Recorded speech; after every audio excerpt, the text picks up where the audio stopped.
Is it here?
Okay, ready?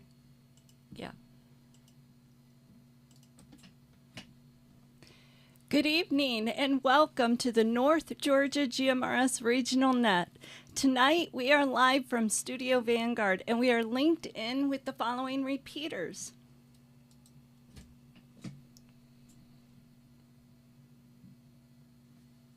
Kinsville, Flagship, Peachtree, Columbus, Lula, Toccoa, Jersey, Noonan, Rome. Looks like McDonough's offline. Lookout Mountain, White Oak Mountain, Fort Mountain, Ooltewah, Cades Cove, Chattanooga, Mount Roosevelt, Georgetown, and of course, our VoIP service, Zello. Tonight, our RF coverage encompasses approximately 41,000 square miles. This net takes place every Thursday evening at 7:30 p.m. I would like to thank everyone who has made the North Georgia GMRS the most expansive and active GMRS network in the country. Your net control tonight is Atlanta 947, WQIR 514. My name is Julie. And this is WSAL 368, Atlanta 263. My name is Rogers. And this is WRWM 344, Blue Ridge 63. My name is Mike. And this is WQIR 514, Atlanta 946. My name is Justin. On the net, you can talk about your day's activities, radio equipment, or anything you think we'd like to hear. This is a family-based network, so we encourage you to get your family involved. Guest check-ins are welcome from anyone with a valid FCC call sign. Once the floor is open, it is permissible to address other members of the net by name or tactical unit number. Your FCC call sign is only required when you sign in and sign out. Also, You can tune in to our YouTube channel and follow along, or even better, tune in after the net to watch your appearance on the network and hear how you sound to us right here in Studio Vanguard. Be sure to like and subscribe and leave a comment so we know you were watching. These interactions mean the most to help our new channel grow. So tonight's topic, we're going to talk about radio etiquette. Before we do, though, I think we're going to bounce it over to Mike for our announcements. Take it away, Mike. Well, good evening again, everyone. This is Blue Ridge 63, Mike, with this week's news and announcements live from Studio Blue Ridge. I've got 2 upcoming gatherings to tell you about this week that are right around the corner. These meetups are a great way to meet fellow members in your area. The first is for our Chattanooga area members. The Chattanooga Radio Luncheon is Friday, March 21st. That's tomorrow at noon at Champy's Restaurant in Chattanooga. That's the location right on Ringgold Road. Next up is the Northeast Bunch. They'll have their lunch meetup next Wednesday, March 26th at 11 a.m. They'll be at the usual place, Rooster's Cafe in Dahlonega. All current and future North Georgia members are always welcome. When the weather is good, you'll find them on the patio. For more information, contact Bobby, Atlanta 403, or Joe, Gainesville 44. We are thinking about Joe tonight and sending our prayers. Let me break. For our new members, as well as guests listening in tonight, let me give you a rundown of what to expect for our weekly nets. This is great programming to get you active and involved on North Georgia GMRS Network. The first one is about the rabbit hole. There was a rabbit hole net scheduled this past Sunday, March 16th, that was canceled due to a few technical difficulties. The same topic will move to the March 30th episode of the Rabbit Hole Net. Early check-ins start at 7 p.m., and the net begins at 7:30. This net is focused on general preparedness, gear, emergency planning, and other related topics. The Ladies Roundtable Net is the first Monday of the month. The start time for the April 7th net will be 8 p.m. They hope that gives everyone time to finish dinner and settle in for a chat. This is how a Roundtable Net works. Imagine sitting around a circle, passing around a microphone, and at 8 p.m., Atlanta 255 Jennifer will announce that the Ladies Roundtable Net has begun. At that time, you can check in just like any other net, and no worries if you don't make it at 8 p.m. sharp. Listen in as the conversation goes. There will be breaks, and where you can hear a break in the conversation, key up your radio and say comment. Atlanta 255 will ask for your name, your FCC call, and your TAC number if you're a member, and tell you who to pass it to after your comment. There's no set topic for the upcoming nets, just whatever the ladies want to talk about. The March Roundtable was a good conversation with some good discussion about quick and easy meal ideas. Tuesdays on the northern region of the network feature the Skywarn Net. This is a training net for trained Skywarn weather spotters in coordination with the National Weather Service and is available only on the Chattanooga area of the North Georgia GMRS Network. Wednesdays feature a short ERC roll call net at 8 p.m. The roll call net is closed to North Georgia members. This is for ERC members only, so we ask that you refrain from checking into this net unless you are an ERC member. Tonight's net, the regional net, is every Thursday, with early check-ins beginning at 7 p.m. and the program starting usually right around 7:30. This net covers a variety of topics that are usually posted on our Facebook page earlier in the week. We encourage all members to participate by checking in on your GMRS radio, on Zello, or by tuning in on YouTube if you're not able to check in on RF. On Fridays, you can go experience the Friday Night at 9 Simplex Challenge every Friday night, starting at 8 p.m. The net starts on the Monument repeater, where members meet up, before breaking out to separate GMRS Simplex frequencies. Join your hosts Dana, Atlanta 250, and Mr. Simplex, Gainesville 58, and find out who you can reach with your Simplex radio. Let me break. Also on Friday nights, for our dual amateur licensed folks, before the GMRS Simplex Challenge is the Friday night at 9 2-meter Simplex Challenge. They meet up to kick things off on the N4KHQ repeater. That's 146.835 with a positive offset, PL tone 100, and they start at 7:30 p.m. This net is, of course, for amateur licensed folks only. Gainesville 5.8 and Rome 1.2 Mark will guide you in a directed net testing various VHF frequencies and more. They hope to hear you there. North Georgia GMRS is pleased to announce the next social event, the 4th annual Cookout and Picnic, hosted by the Smith family. That's Trey, Gainesville 287, Lynn, Gainesville 286, and CV, Charlie Victor, Gainesville 285. This year it will simply be a family picnic with burgers, hot dogs, and all the fixins'. The date will be Saturday, April 26th, and the location will be the flagship repeater site. Hey, that's a little more than a month away. We plan to eat at noon, and parking will open at 11 a.m. Since the event is outdoors, we have 2 dates selected, the 2 following Saturdays, in fact, as our backup rain delay dates. So keep May 3rd and May 10th on your calendars as well, just in case. And I've got a note here that porta potties and hand washing stations have been arranged.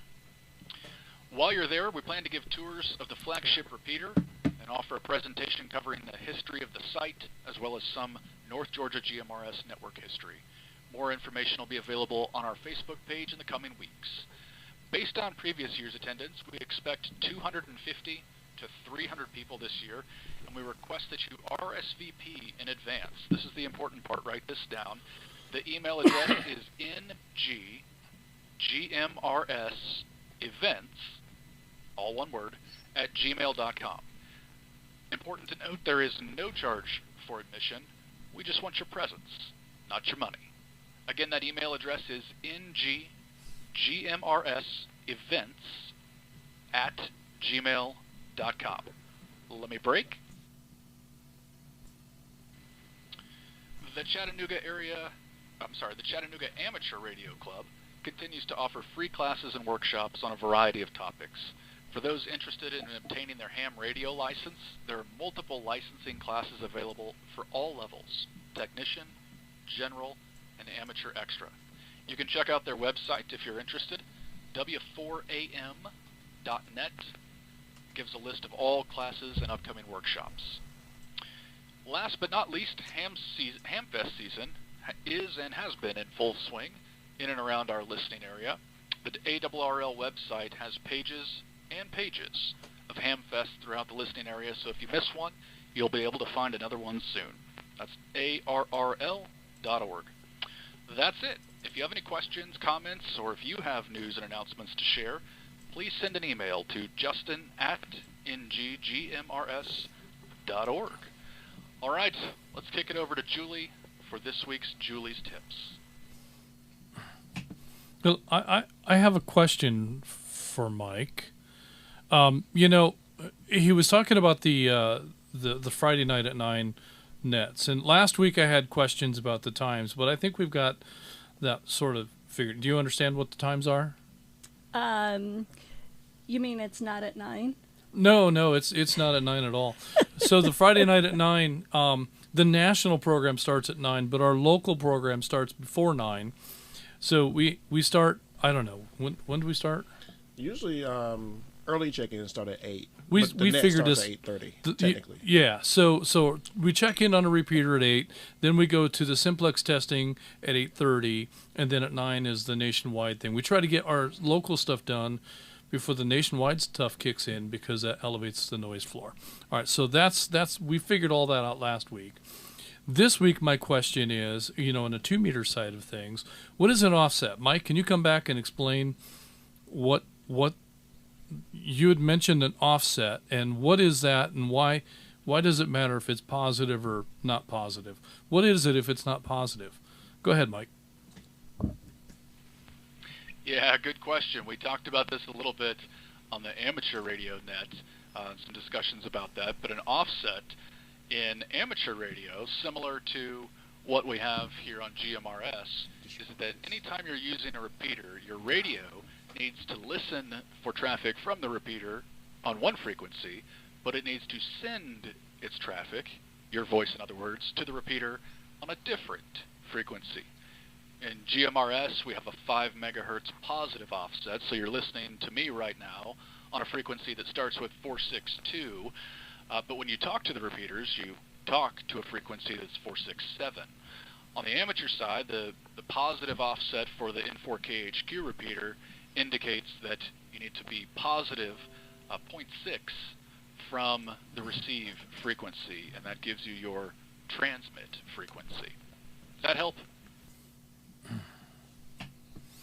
Well, I'm not positive, but if you're sure, I think we're good with that. So I think we're just going to roll with that. And if you have any further questions about offsets or other technically related radio questions, because the offset is relevant in GMRS, so it's a similar function in amateur radio. You can have negative offsets on some repeaters in amateur radio. Usually that information is published somewhere in the radio reference guidebook or in other places on ham club websites and things of that nature. You'll find all the information you need to program your radio to operate on their repeaters. So good stuff. With that, let's Julie's looking at me like she's got someplace she needs. Will you be quiet so that she can get to her tips? That's what that look is that she's giving me. Let's go to Julie's tips while I still can. Well, thank you for that. So this week on the new user tips and operating procedures, we will revisit GMRS radio etiquette. We have new users come to the network all the time. In fact, in 73 days of 2025, we have over 117 new members joining the ranks. Now, sure, some of those are probably late renewals, but in March alone, we have nearly one new member a day. While this may be old news to long-time users, our newest friends may be hearing this for the first time. And as always, it's a good reminder for us old-timers as well. We are talking about proper etiquette of GMRS radio on the North Georgia GMRS Network.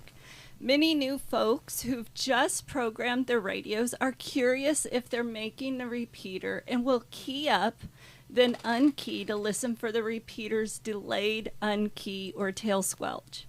North Georgia GMRS linked repeaters do not have a tail squelch or a courtesy tone.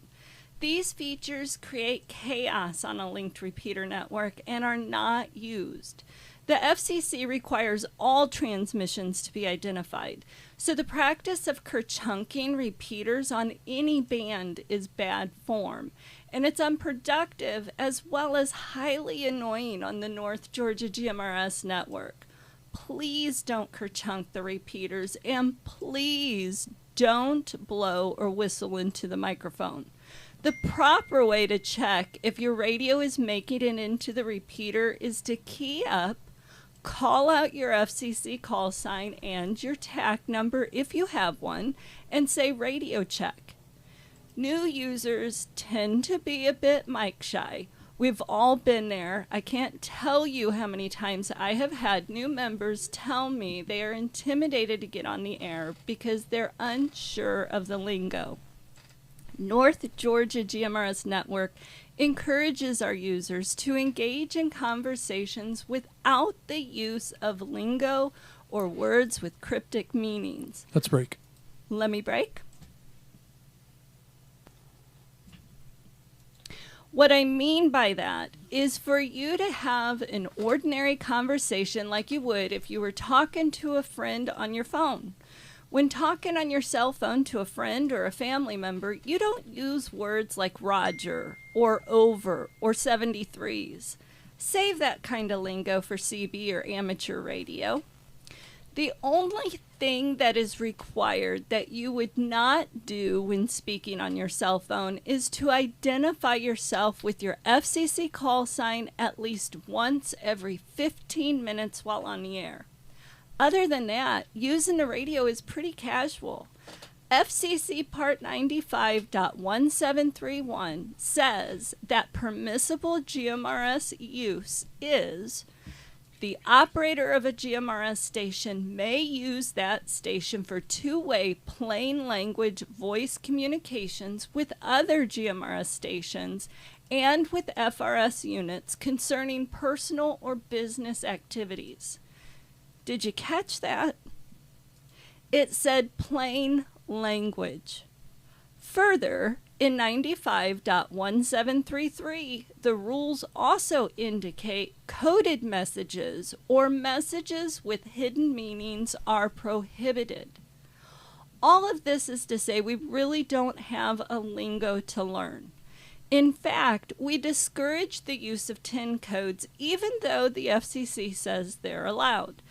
Q codes are common in amateur radio, but coded messages are not allowed under FCC GMRS rules.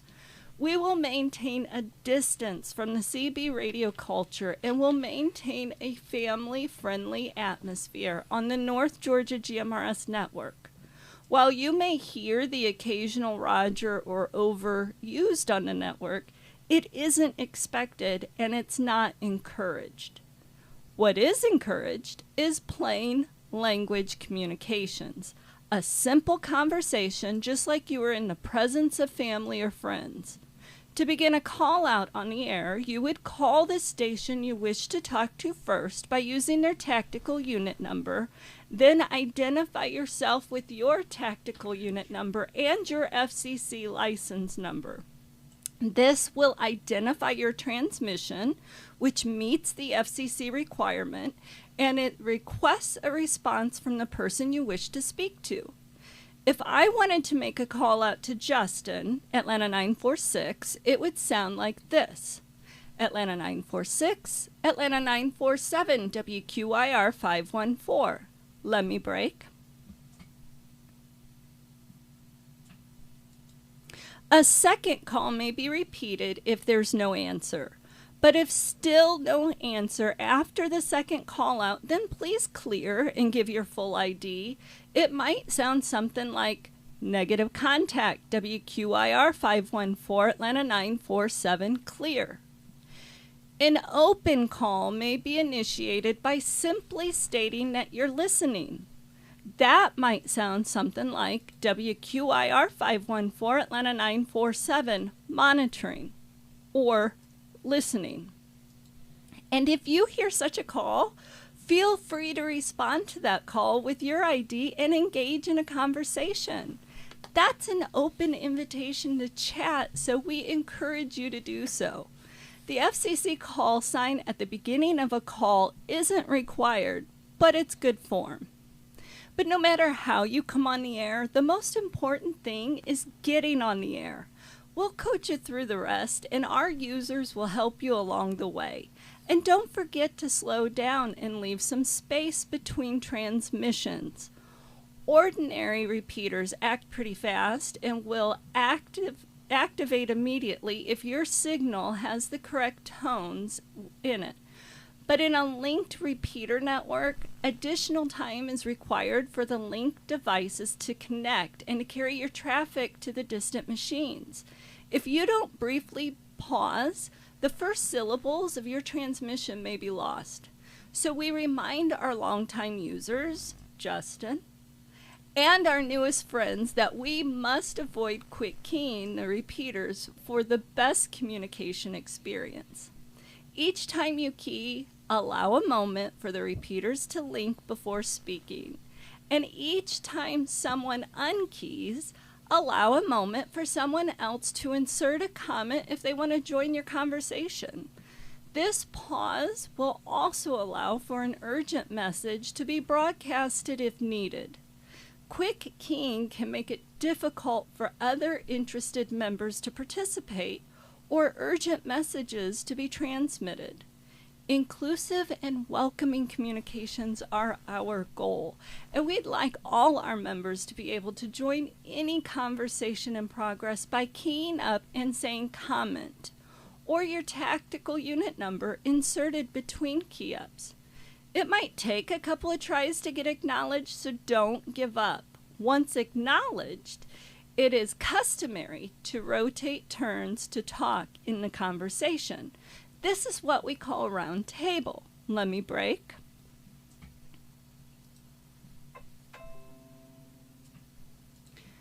Another good tip to keep in mind is that conversations should be held on this network as if children are listening, because often they are. Conversations you would never have in front of your kids or grandkids have no place on this network.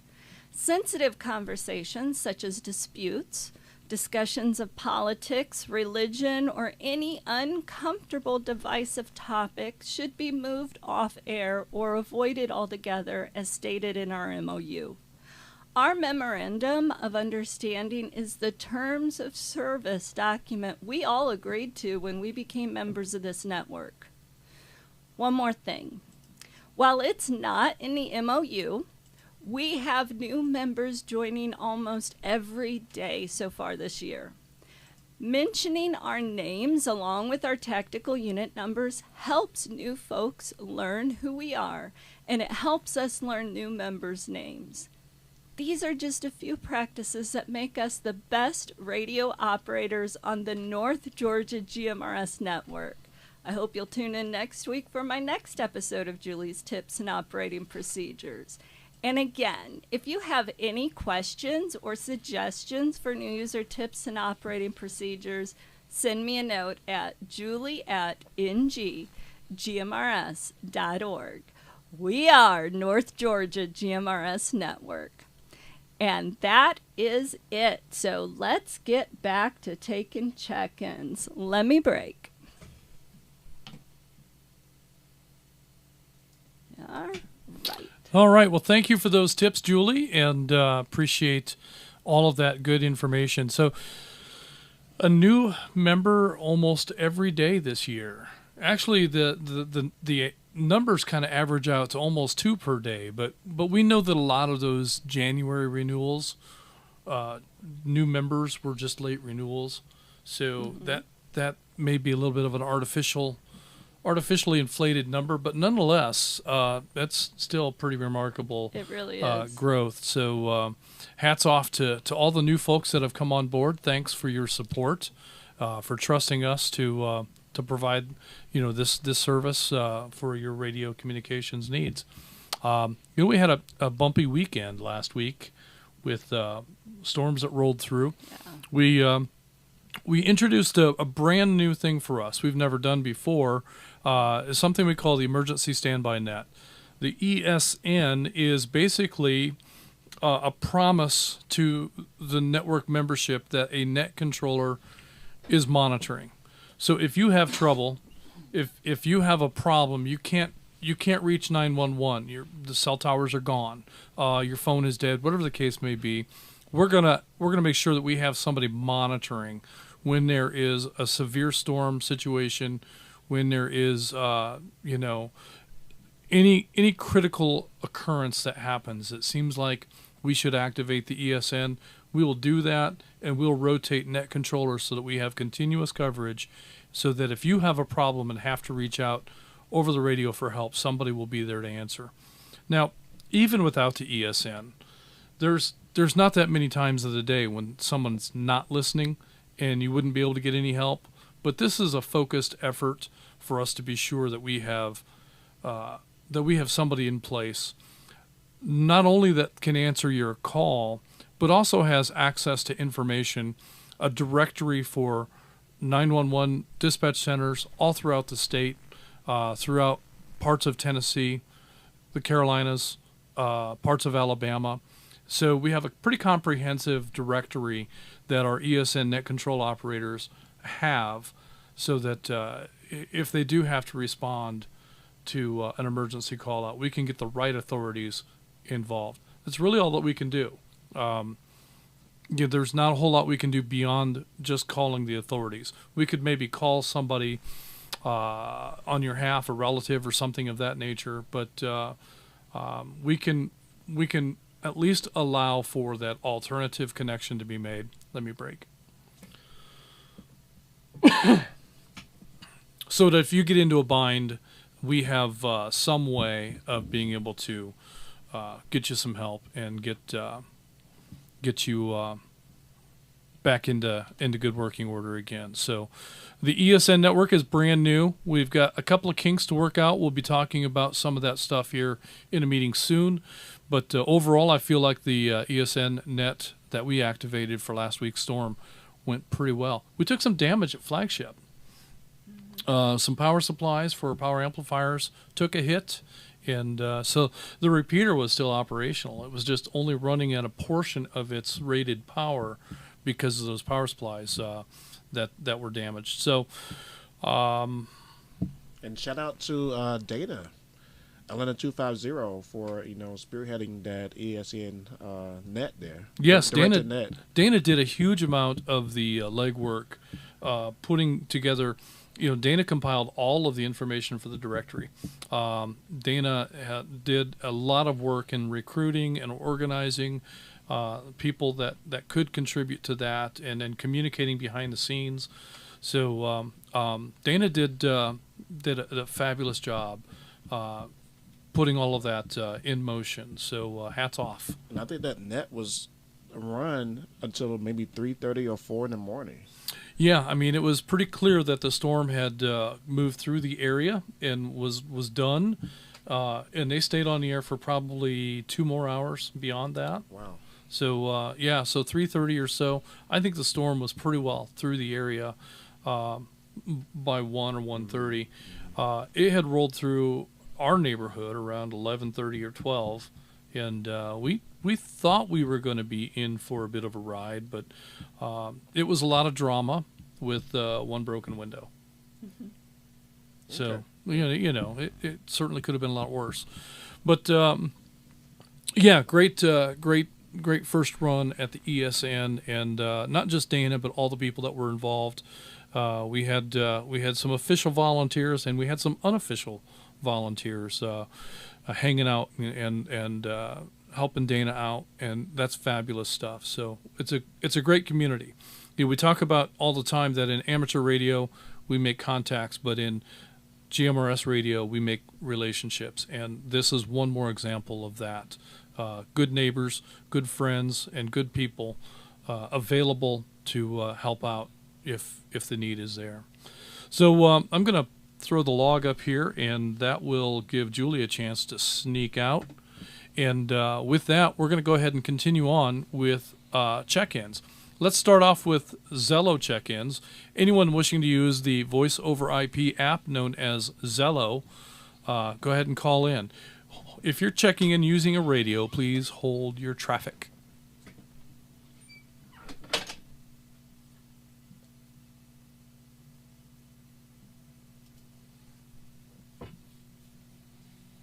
Oh man, we got a ton of YouTube check-ins here. Yeah. Wow. All these new ones are... Yeah. Fabulous. You guess. YouTube folks can hear me now, and thanks for checking in. I see, I don't know, 16 maybe YouTube check-ins here. That's great. And several guest check-ins. We got Monty from Miami, Florida. We've got Bob from Northern Massachusetts. Seeing a couple of new names here, so great to have you along. Of course, we've got the regulars too. We've got Miko, and we've got Terry and Connie, and then there's some members in here as well. So not hearing anything, let's go ahead and move on to any repeater. All right, no traffic for Zello check-ins. With that, we'll continue on with check-ins from any repeater other than Flagship. Anyone using the Flagship repeater, please hold your traffic.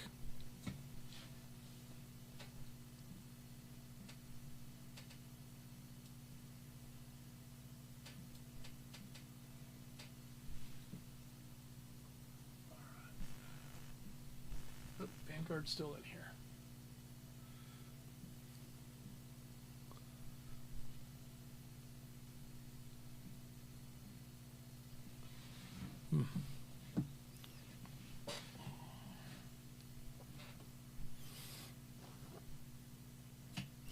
All right. Not hearing any repeater traffic outside of the flagship region. Let's go ahead and take check-ins from any repeater anywhere. We'll come back here in a moment. I've got a whole list of YouTube check-ins to acknowledge, and stand by for that. We'll be coming to that here real soon.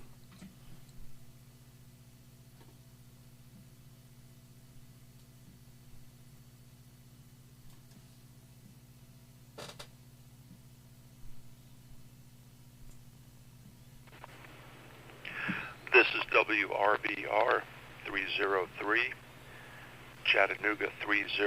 Jonathan checking in and out from Hickson, Tennessee. This is WRJF 981, Atlanta 308, Dan and Marietta checking in.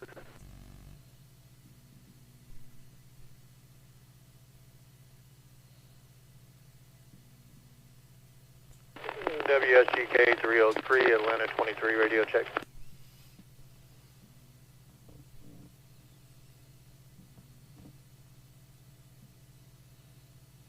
Atlanta 23, we are having a net, but you're sounding loud and clear.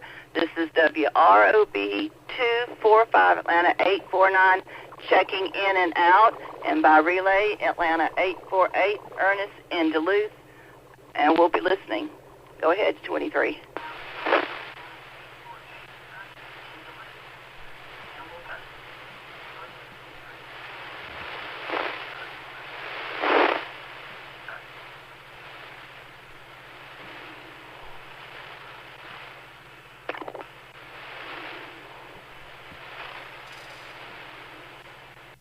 Open it up.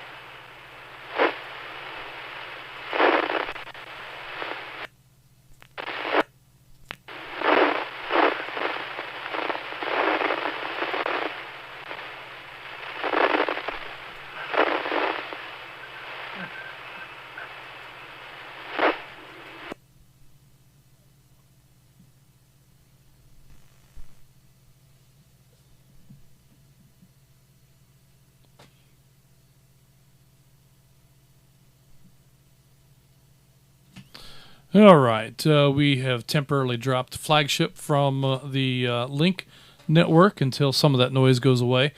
But let me go ahead and acknowledge our YouTube check-ins. We have Atlanta 355, Damon in Canton is a YouTube check-in. CW44, Diane in Comer is a YouTube check-in.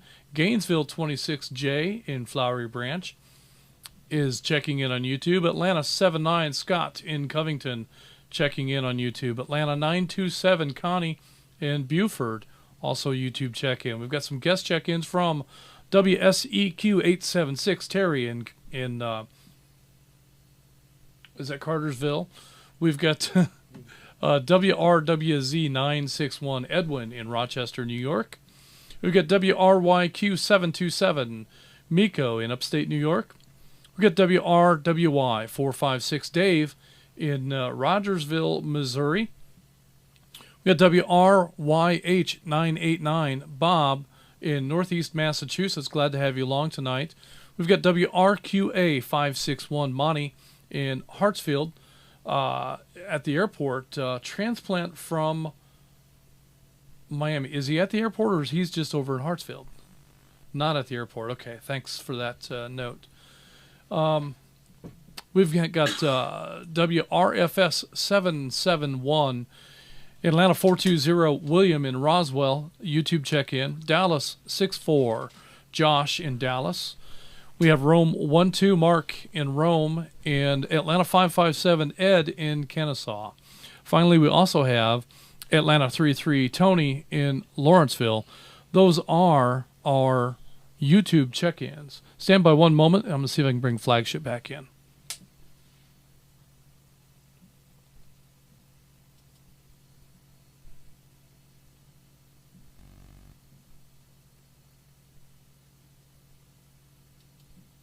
Yep, it's in. All right. With that, let's go ahead and acknowledge our radio check-ins. We had Chattanooga 30, Jonathan in Hickson is in and out. We have Atlanta 308. Dan in Marietta is in tonight. Atlanta 303. Matthew in Sugar Hill. Was that 303 asking for radio check? I thought that was 23. I'm not sure. But in any case, radio check, we've got you. Yeah, I don't know. I don't know which one it is. Let's go ahead and log them both. Either way, you know, we'll only be half wrong. So Atlanta 23 or Atlanta 303, whichever one that was asking for a radio check. We've got you both in a log. So also we have a YouTube check-in from Atlanta 37 Lamar in Dawsonville. Those are the check-ins we have at this time. Let me grab one more call for additional check-ins. We had a little hiccup on Flagship, but I think we're back. So let's see if we have any additional Flagship check-ins or any repeater anywhere. This is, and that was Atlanta 23 that was trying to do the radio check. This is WROB 245, Atlanta 849. Pamela in Duluth is in and out, and by relay, Atlanta 848. Ernest in Duluth is in and out, and we're listening. This is Gainesville 76, WRUH 751. John from Gainesville, in and out. This is WSFX 464, Atlanta 90. In Atlanta, it's Shane, and checking in and out. This is Atlanta 255, WSAM 586, and by way of relay, Atlanta 254, in and out tonight. Have a good night, guys. This is WRX H279, Chattanooga 118. I'll be in and out tonight.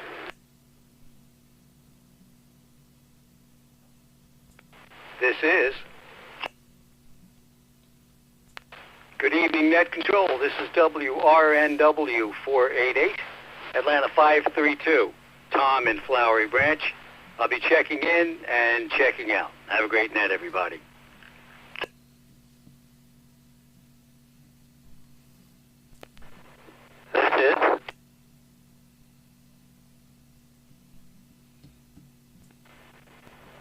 This is WREB 450, Atlanta 26, Flip, from the beautiful but cold Druid Hills. Checking in.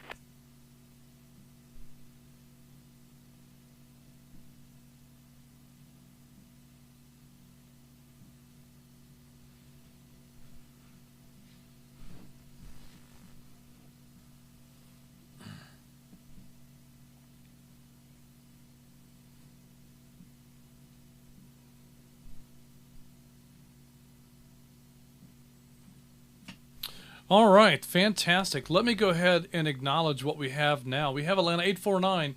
Pamela in Duluth is in and out, as well as Atlanta 848. Ernest, also in Duluth, also in and out. We heard Gainesville 76. John in Gainesville, in and out. We heard Atlanta 90. Shane in Atlanta, also in and out. Atlanta 255. Jennifer in Dawsonville, in and out. Atlanta 254, Brian, by way of relay, also Dawsonville is in and out. Chattanooga 118, Stewart in East Ridge is in and out. We've got Atlanta 532 Tom in Flowery Branch, showing Tom is in tonight. And we have another YouTube check-in from WSFB816 Daryl in Lynchburg City. Also, we heard from Atlanta 26 Flip in the beautiful but cold Druid Hills. I'm a little bit perplexed because it's not often we see a check-in from Flip without seeing his little icon there at the top of our log sheet. Flip is one of our fill-in guest net controllers, and so he has access to our logs. And typically he checks himself in. So great to hear from you tonight, Flip, and glad that you decided to come along. All right, I think that's a good place for us to kick off. If you wanted to get checked in and you just haven't had a chance to yet, we're going to take one more round of late check-ins at the end of the program, so stick around. You'll have another chance to get your name on a roster.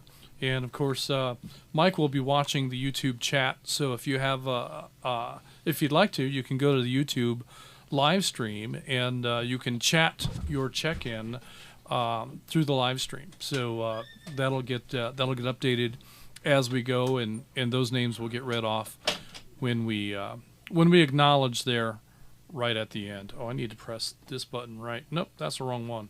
I'll figure this out eventually. There's only so many I can. There we go. That's the one. Okay, so with that, let's jump to the top of our roster, and we'll begin our conversation tonight. Tonight we're talking about plain language communications and radio etiquette. So if you have any comments about things that you've heard recently on the air that you question, or any questions in general about what's the right way to come on the air, or what's the right way to strike up a conversation. One of the things that I hear quite a lot is I'll hear somebody come on and say, this is tactical unit number such and such, call sign so-and-so, and I'm mobile and monitoring. And then 3 minutes later, I hear somebody else come on and say, my TAC number is such and such, and my call sign is so-and-so, and I'm mobile and monitoring. But oftentimes, I don't hear those two, who are both mobile and monitoring, engage in a conversation. And that's unfortunate, because that situation is ripe with opportunity to come on the air and say, hey, I just decided to run out and get a sandwich here at lunchtime, and it's a beautiful day out here. Glad to hear you on the air. What have you got going on? Just open up a conversation, and it doesn't have to be about anything in particular. It doesn't have to be about your lunch. It doesn't have to be about what your goings-on are. You can just say, hey, heard you out there, and I'm waving a hand. And it can be as simple as how you might open a conversation if you ran into somebody, at the hardware store, or at the feed mill, or at the gun shop, wherever it is that you might be going. So that's one thing that I hear a lot on the radio that I kind of wish would turn more into a conversational situation. So bear that in mind. When you hear somebody come on the air and they say they're mobile and monitoring, that's generally a notification that, hey, I'm here and I'm available to chat with. And call out to that person and strike up a conversation. I know there's a handful of members who do that regularly, but more of us should. Time to break.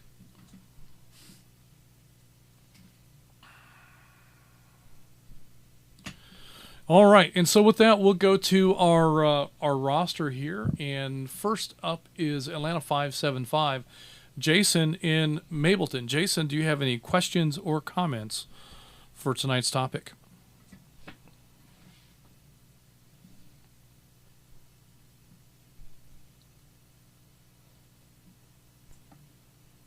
No, I'm pretty much up on what little lingo it is used, but a lot of times I'm out and about in my backyard. Maybe I'm letting my dog run around and get some exercise, so I'll take my handheld out and listen and see if there's anybody out there. But no, I'm pretty good.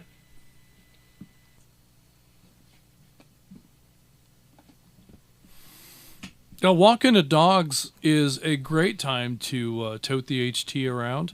And, Julie and I have done that quite a lot when we take the dogs for walks at the at the high school campus. Carry the radio around. It's nice to listen in on things. It's tough to get out from the high school on an HT, especially if you're trying to walk. If you're trying to keep up with the dogs and talk on the radio, you kind of have to decide: am I gonna stand here and not move around for 3 minutes while I'm talking on the radio, or am I just going to listen in and keep on trucking? And the dogs kind of dictate what that answer is going to be, because they don't really care for standing around talking on the radio, not that much. But that is a great opportunity to just kind of grab the HT and go for a walk. All right, Jason, with that, we're going to go ahead and continue on. Next on the list, we've got CW57. Mr. Bruce, do you have any comments for the net tonight?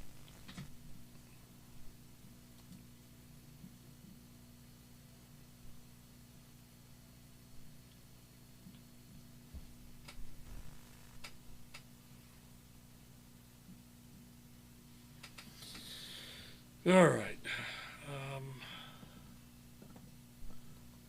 I'll get this eventually. All right, not hearing anything. I think this is going to be a short net tonight, because nobody wants to talk about plain language communications or new user etiquette. I get it. That's all right. We still need to kind of get that information out there. All right, not hearing anything from CW57. We're going to continue on. Next on the roster, we have I'm sorry, it's not CW. It's Atlanta 1126. Joseph in Snellville. Joseph, do you have any comments for the net tonight?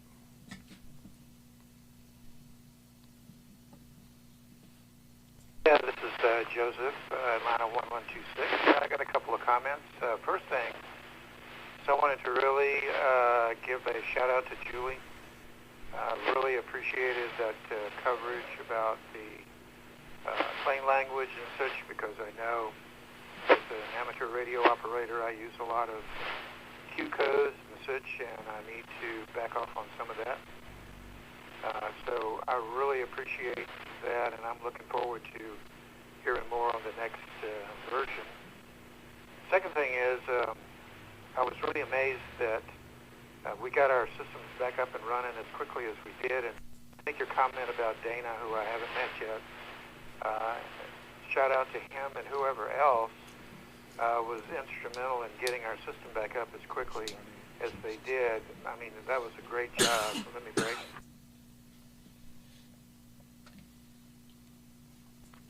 And thirdly, I'm hoping Bobby Martin, Atlanta 403, has got his ears on, because what a tremendous gentleman he is. I've got a couple of ICOM ICF 6061s that I picked up, and I had no idea about how to get these things squared away as far as using them correctly. And he has just been monumental in helping me out with that. I cannot tell you how much I appreciate Bobby's efforts. I know there's probably other folks on the system that have had Bobby help them as well. To me, he is the ICOM uber geek. He's just done a great job. And I just want to shout out to him and tell everybody that's listening, you know, what a great guy he is, and he's really helping me a lot. I started in North Georgia GMRS in November, so I'm one of the newer guys. So any of this stuff that you guys are talking about really helps me out. Let me break. Might get Chuck ready. And finally, on Saturday night and Sunday morning, I took my Kenwood HT, I think it's model 1300, down into the basement. And even though I was underground, I was able to copy you guys. I stayed up until about a little after 12, and I fell asleep on the downstairs couch when I woke up at 3:30. You know, all the storm came back up to hit some proper sleep. And I just wanted to say that, you know, the effectiveness of the net that night was really the best. At least it was until I went to sleep. I can't comment for what happened after that, but I'm sure it was great. So those are the things that I'd like to say from beautiful but cold Snellville. We'll be cold as well tonight. Over. Very good, Joseph. And yeah, you made a lot of good points there. And let me go to the Bobby point first, because Bobby loves these ICOM radios. He's always been a passionate user and just really enjoys his collection of ICOM goodies. And so he really is a great resource if you're using or thinking about acquiring some ICOM radios. Check in with Bobby. Maybe even check in with Bobby before you make the purchase, because he can tell you a lot about the ICOM radios and the ins and outs and the pros and cons, and like Kenwood radios. If you get into like for instance the TK880, all right, that's a great radio, but there's like 3 different band splits for the 880 UHF radio, and 2 of them you can use in GMRS, and the third one doesn't cover GMRS at all. So if you buy the wrong radio, in that 880, and I'm not aware that other Kenwood UHF radios are split up the same way the 880 is. But if you buy the wrong one, you won't be able to use it for what we do. You can use it in 440 amateur, but you can't use it in GMRS. It just won't cover the frequency. So things like that are hard to know about unless somebody tells you. And Bobby can tell you all of the ins and outs about ICOM radios. He's been an avid ICOM user and fan for quite some time. And there's some other cool things about Bobby that probably are worth a hats off to. Bobby was with a good friend this evening, and a medical emergency took place, and Bobby was able to be there and kind of help facilitate getting treatment underway. I understand that maybe not the all clear, but the alarm bells are off, and we're in better shape now than the potential was. So great job in looking out for a friend there, Bobby. The storms did do us some damage, and it took a team of people to do the diagnostics. This network is vast, and one of the things about a network of this footprint is it's literally hours and hours and hours of travel to cover the network from one end to the other. And so to respond to trouble is sometimes challenging, and really it takes a team. So, and that's what we had happen with Flagship. We had we learned that we had trouble after the storm, and we had folks that live in relatively close proximity go and inspect and troubleshoot with tools, do some diagnostics, and they consulted with Gary and made a good assessment of the nature of the trouble. Gary was able to then travel the next day with parts and effect the repairs. So it's good to have a team in place. There was a time when I recall that this was all really on Gary's back. Gary would have been the one to go up and do the diagnostics. Gary would have been the one to have driven all the way back home and come back the next day with parts. And you just, it's too much to expect to be able to have every possible part that could have gone wrong, and be able to effect a repair. And we were concerned at one point that maybe the repair was going to involve hiring a tower climber. So fortunately that wasn't the case, and fortunately we were able to just replace some components in the shelter. But we're pretty serious about maintaining this network and effecting repairs as fast as we're able to. Having a great team of people that have the right capabilities and the right locations makes a big difference. So it's literally a team effort. So appreciate all of that. Let me break. What was the other thing that Joseph had mentioned? Ooh. Joseph, I just want to say one thing, because I'm a ham as well, and it's tough sometimes to separate our habits in amateur radio from our habits in GMRS. In fact, for me, it's kind of the other way around. I stumble into a ham radio and I start talking like I'm on GMRS, and oftentimes I throw my GMRS call sign out, because I lose track of where I am. I spend the majority of my radio time here, and the minority of it in the amateur arena, just because I just don't have enough time to. There's a lot of things I'd like to do in amateur radio. I just don't have time for. I'm hoping that will come. I'm counting down my days to retirement, and I'm looking forward to lots more radio time when that comes.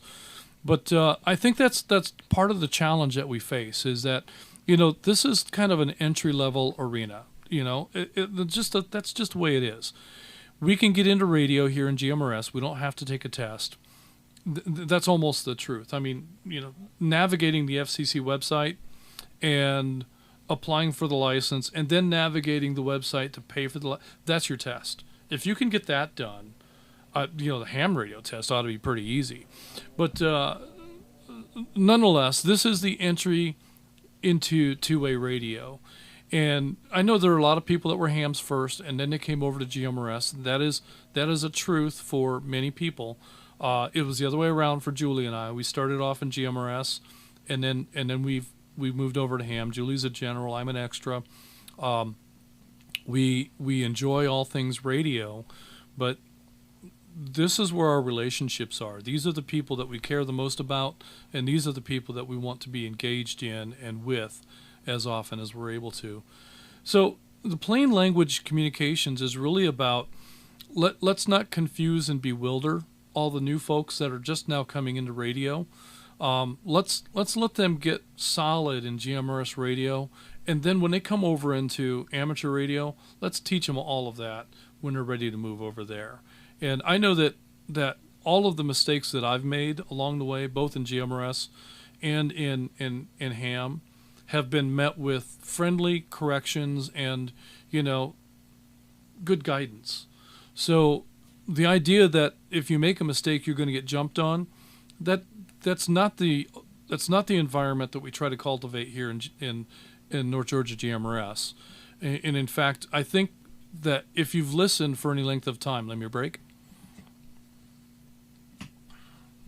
If you've listened for any length of time, you've probably heard lots of people come on and say their call signs backwards or say the wrong call sign or what have you. We don't get uptight about that. We do try to make a gentle correction and move on. But, nobody gets name called, and nobody, we don't have people going around referring to others as lids or whatever. I don't even know what that means.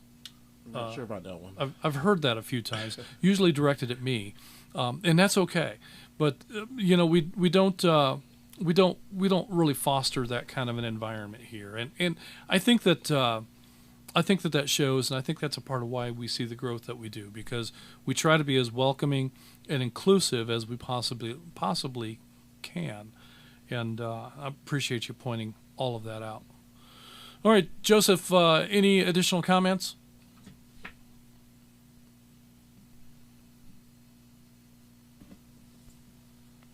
Well, I'd just like to say that I really appreciate you guys. I really am looking forward to meeting more of you in person.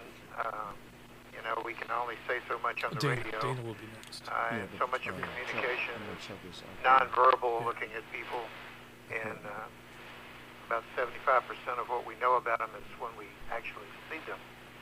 But for the ones that I've met, like Bobby, great experience. I expect that that's going to be the case with anyone else. I went to the luncheon last Saturday, I believe it was, and met several folks, just a great little group of people. And so I'm really happy to be involved in this. I'm a member of GARS, and I've met a bunch of great people in there as well. So it's just, it's been something that I've wanted to do for a long, long time. And when I decided last fall that, by golly, this was one of my bucket list items that I was going to take care of, I'm really happy that I did it. And I appreciate and want to thank everybody that's helped me out in my journey. And hopefully at one point in time I'll be able to help someone else out. But I appreciate the opportunity I had to share this evening. And I'll turn it over to the net. All right, very good stuff. And yeah, that's if you could volunteer your time with GARS, they've got a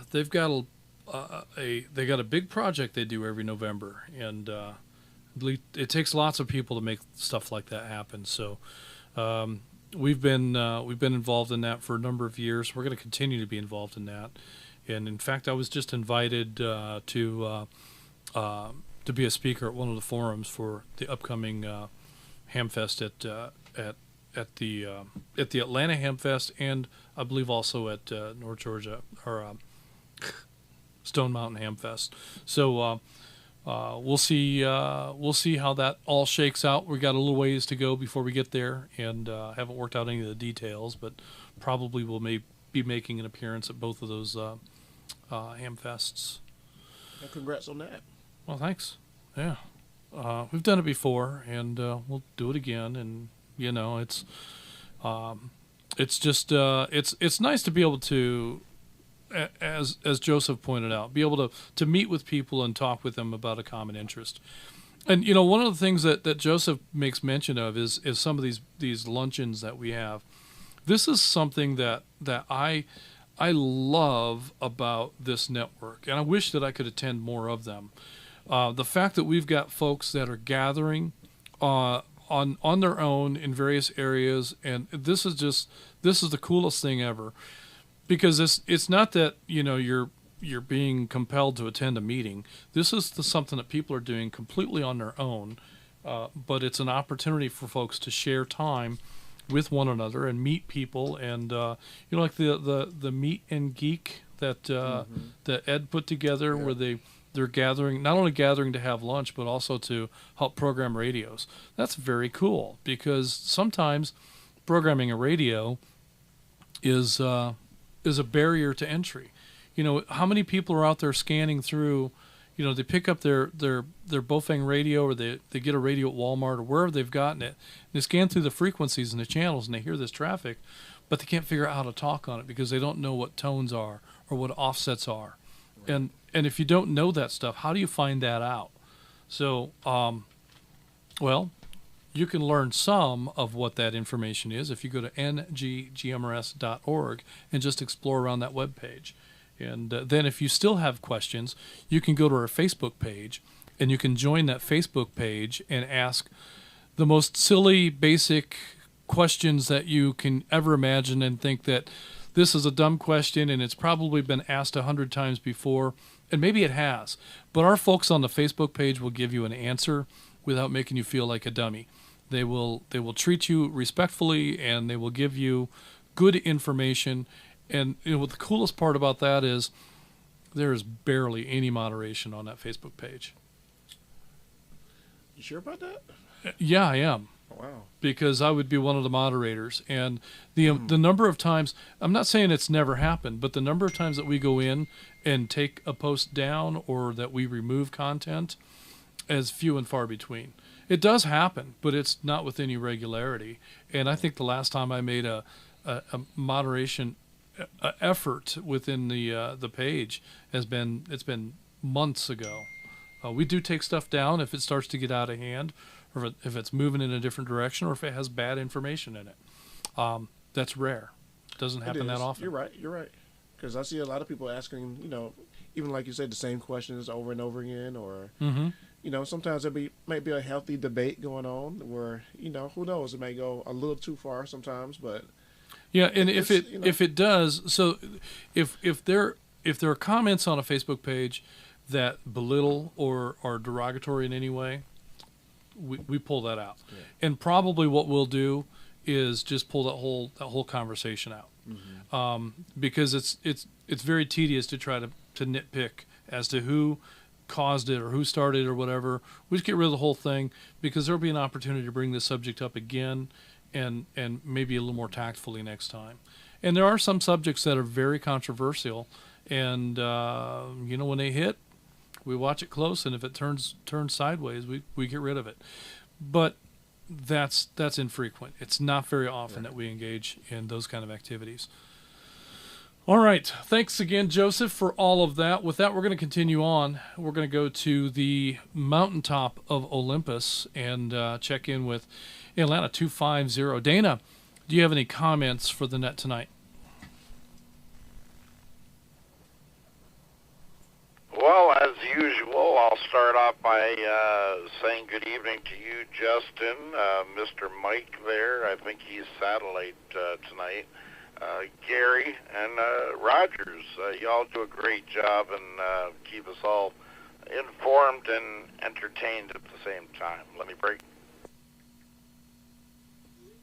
The only thing that I have to add is I appreciate everyone's kind words, but you know, this could not have been done without the village, you know, helping.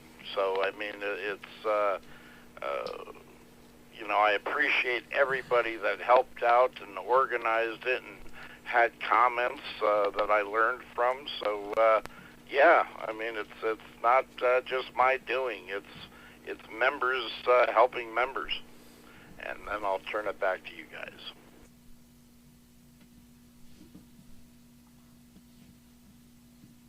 I lost my PTT. There it is. Very good, Dana. Well, you know, I think that the behind-the-scenes efforts that were put into this were largely your efforts with just a little bit of direction, and I appreciate you taking on that task. I think I overwhelmed you to a degree on some of the ask for that, but you know, here's a fun fact. Dana sent me a text and said, I need to resign from this, and I told him no. No way. No way. You gotta stick with it, my friend, and I'm glad that you did. And we'll find a way to share the burden if we need to. I have some people in mind that I think would be good folks to work with you, and let you kind of take on a more of a director role, and let some other folks be more of the doers. But in any case, great job all the way around. Appreciate your efforts specifically and particularly with regard to the ESN, but not only that, but also with the other things that you've been engaged in, and the organizational efforts that you've put into the Friday night at 9 at 7:30 or 8 or 8:30 or whatever time it is. But yeah, good stuff, Dana. In regard to plain language communications, do you have any comments or thoughts? Any suggestions that you'd like to make with regard to how we talk to one another? Where do we do a good job, and where do we need improvement overall?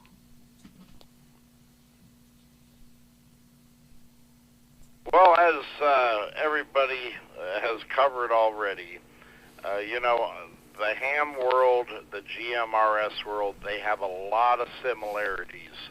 And it's difficult sometimes. Justin, you said it yourself. You forget what frequency you're on. But you know, don't be afraid. The only thing I can say is don't be afraid to make a mistake. If you make a comment and you said something completely backwards, there's no embarrassment, no fault. We've all been there. And let me break. You know, whether it's knowing what to say, knowing the let's say lingo of radio operations or radio parts and radio licensing, things like that. That all comes in time. So relax, have fun with it. Don't be afraid to key up. I personally listen a lot. I used to be what they call a bloviator, but now I sit back and listen a lot, and I'm still learning too. So I think that's about it.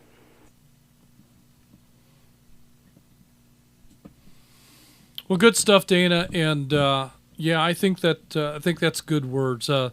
Listen a lot, talk a little. Don't be afraid of making mistakes, because we've all made mistakes.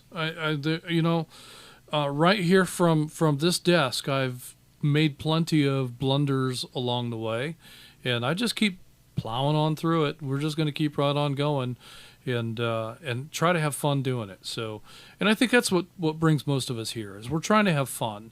The radio is a fascinating thing, the magic of sending energy through the airwaves and having it pop out someplace else in the world with a message that you can convey.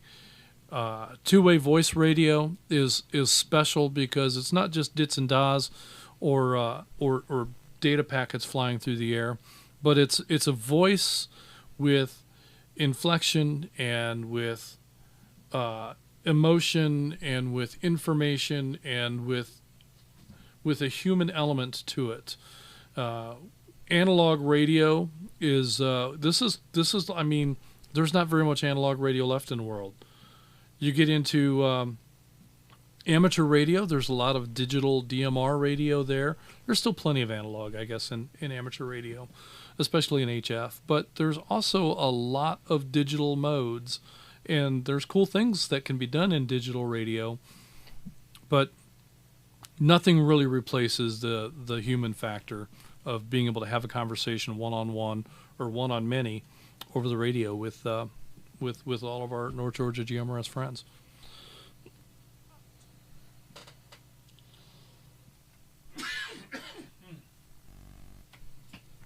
I can't find the mute over here because I'm not at the desk I'm usually at, but we're getting it sorted out. Usually I would have a cough button right here, but it's actually over. We intentionally didn't put one here because it's accessible, but I expect it to be under the label that says Justin, and it's not. It's I have to be Gary tonight, so I have to make that mental adjustment every time I reach over there and hit the button.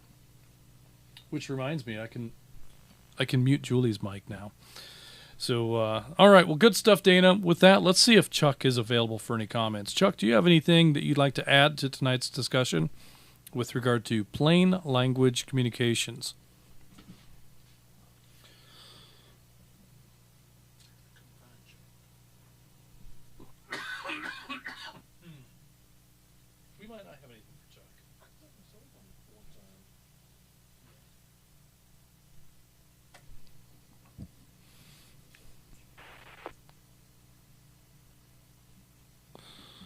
All right, it could very well be that Holly has entirely consumed Chuck's attention span.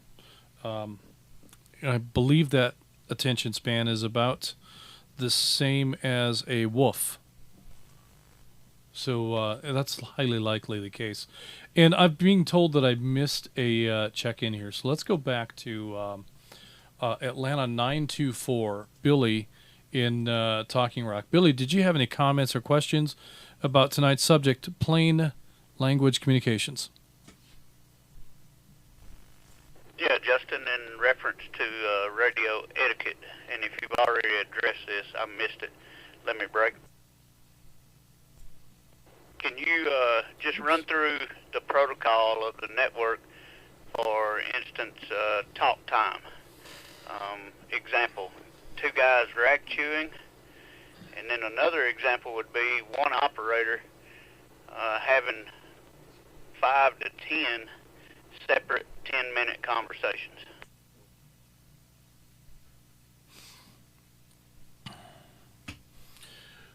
Well, I'm probably not the best person to ask about that, because I would say that a dead radio network or a quiet radio network is a dead radio network. All right, so one of the things that we do is we listen. And, I listen to the radio as much as I can, not as much as I'd like to. And I hear some of those conversations, and I'll hear somebody clear up, and then somebody else calls out to that person. And in my mind, if that's what's happened, that's a complete reset on time. All right, so if you've been talking to somebody for 10 minutes, 15 minutes, whatever it might be, and you clear up and somebody else calls you, that's a complete reset on time. And if that conversation ends up going for 10 or 15 minutes and they clear up and then somebody else calls on them again, that's going to happen sometimes, I suppose. We've got a couple of characters on this network that are pretty popular to talk to.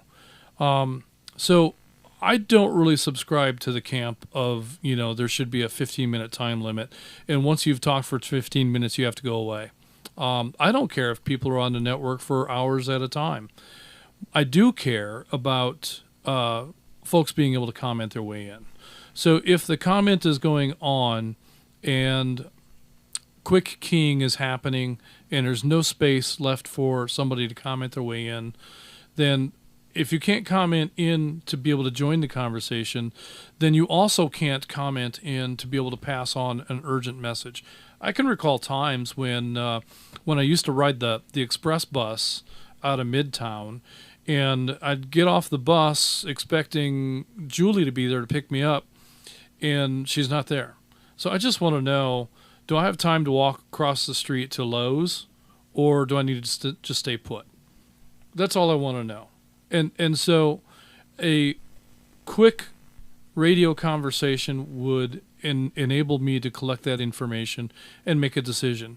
But if somebody's on there and I can't break in to have that quick exchange of data, then I got to go back to the cell phone, when it would be really cool to be able to just make that, not even a minute.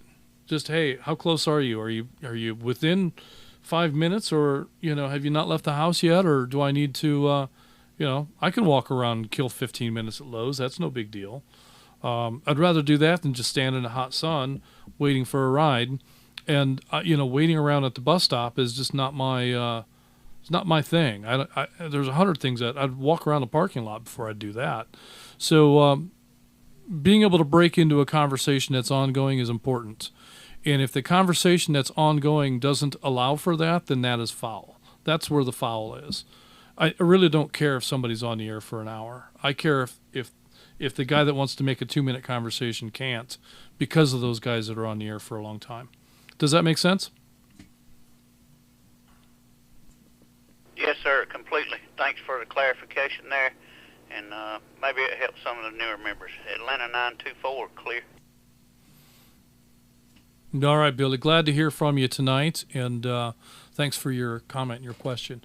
With that, let's continue on. Next on our list, we have Atlanta 780, Houston in Austell. Houston, do you have any comments or questions for the net? Folks, this is one guy that we talked about, Bobby, and his helping people program the ICOM radios. Houston has helped so many people program radios.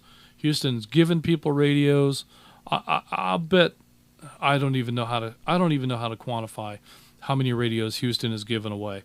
But Houston is a real gift to North Georgia GMRS Network, and proud to count him as one of my friends. Houston, do you have any comments for tonight's net?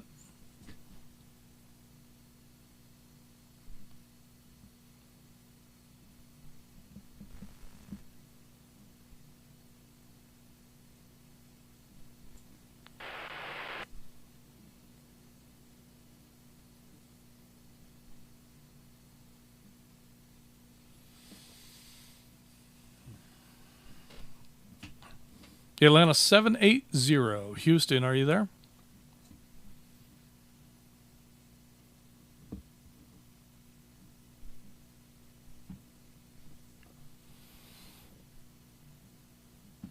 All right. Houston has often been in and out, so we're going to go ahead and mark him as in and out and continue on with the roster. I see you in there now, Flip. Thanks for stopping by. Atlanta 184, Brian in Marietta. Do you have any questions or comments for the net tonight?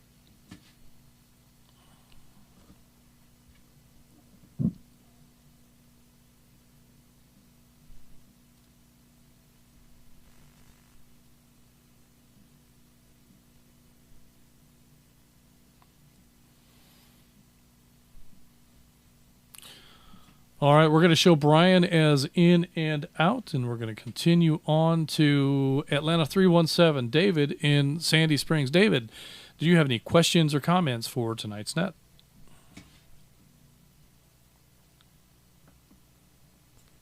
Yes, sir, Atlanta 317. Thank you, 317, David. Just a quick note, Saturday night on the emergency net, the only thing I noticed was I think we should have went more directed net and stopped the chatter about the time when Alabama 22 started to get weather. As soon as that weather started to cross our state line, I think that's when we should have went directed. I did not realize at the time that was probably one of your first runs. It sounded well, but like I said, I think we should have went directed when that weather crossed our state line, especially with Alabama 22. He was getting weather first. Other than that, nothing more.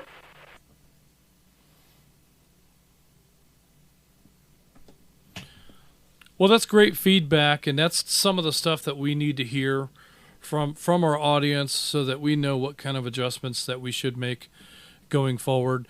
The idea of the emergency standby net was that it would be just that. It's just a promise that someone is listening, and that if you have emergency traffic, that there will be somebody there that can offer some assistance, and we're really limited in what we can do. All right, there's just not a whole lot of options available to us, but we have compiled a pretty comprehensive directory, and when I say we, I mean Dana. And that directory consists of the non-emergency phone number for 911 centers all across the region, across 4 states, and we don't have the complete collection of 911 centers for Tennessee or for the Carolinas, but we have enough that represents our coverage area pretty well. And we've got way more of Georgia than our coverage area would ever encompass. But that's the right kind of feedback in terms of, hey, you guys did all right, but maybe you should think about this, and I think that's good. So we'll definitely have to incorporate that into any activations that we have going forward. I don't know that we will. We really didn't want to shut the network down. We wanted to be sure that we could provide for a means that if somebody, if a tree came down and it took out your power and your cell phone wasn't working and you needed somebody to come and help, whether it be bring a generator, whether it be bring a chainsaw or both, we wanted to be able to be there to answer for things of that nature. That is something that we can, if you've got a situation like that and you need that kind of help in the midst of a storm, we can call out and maybe find somebody. And if we can't find anybody that can show up and bring you a generator or bring chainsaws and get this tree cut up, and cutting up the tree may be something that needs to wait for the weather to pass the next day. I've cut trees up in the storms before. We had a situation where a tree had fallen down over the street right here in this neighborhood. And the neighbors knew that I was the kind of guy that would have the tools to deal with that. So they came knocking on my door. There's 6 or 8 people that can't get to their homes because this tree's blocking the street. And it just needed 2 or 3 cuts to be able to open up a lane for them to do that. The county was here the very next morning and they took care of the rest of it. But for me to go out in the storm, it took maybe 15 minutes and make enough of a cut that those neighbors could get home was a big difference maker for those people. And if we can do that for our membership, that's what I'd like for the ESN to be able to do. If we can't do that, then I think that we need to be able to at least research and figure out where you're at and find the appropriate authorities that we can call to send help your way. But good stuff. Appreciate your comments, David. That's very good feedback. Did you have anything else you'd like to add? Yeah, Atlanta 317. Yeah, I realized Saturday night I was just monitoring. I didn't have the text. I did notice the 2 levels. It was great to have the early chatter, but then again, and you were under control. But when you went directed, I think directed should have been sooner. I was the one that shouted out about halting Dallas and Villarica with that tornado forming. So I even though I wasn't a member, I jumped in and at least maybe alerted the gentleman out in Dallas. I hope that's kind of like what we do watch out for our territory, watch out for some of our weather, although we're not weather watchers. I did like break. I did like the fact that early, which direction the wind is coming out of. I think that that strong southeast wind kind of gave us a block of weather, kind of blocked that, knocked it out, kept us safe. So I like that early chatter.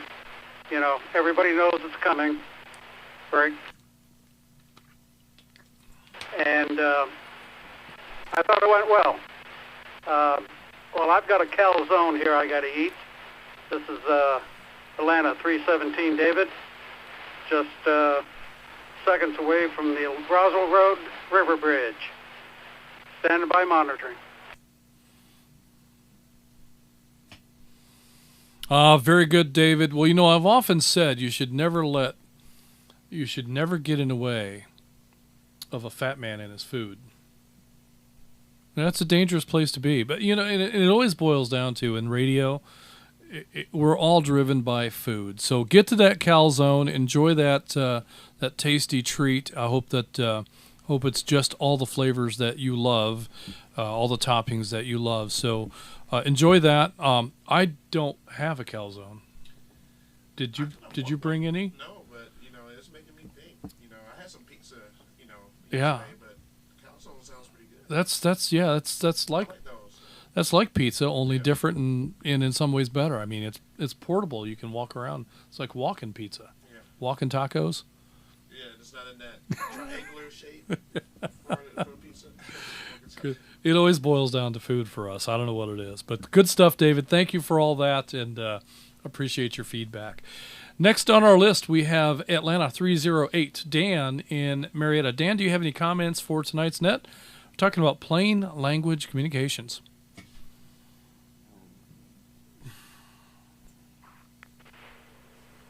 Good evening, everyone. Plain language. I think about it like one of the most important parts of radio preparedness is using the radio before you need it, right? Dana always says practice the plan, and I think it's not about just testing your equipment. It's getting comfortable, building confidence, right? Let me break. And so the more we can do that in a low-stress, friendly way, especially if you're a new operator, getting on the air, if things feel complicated or tense, then you might hold back, and even when you really need to reach out.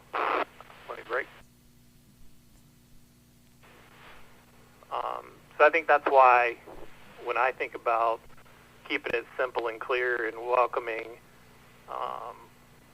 it's important whether we're seasoned or whether we're brand new, because you never know, right? That quiet person out there might be your best contact one day. I'm building a list of people I didn't know until Friday night Simplex, and I think practicing all this now helps build trust and help our whole network stay strong, which is kind of the spirit of what we're all trying to do.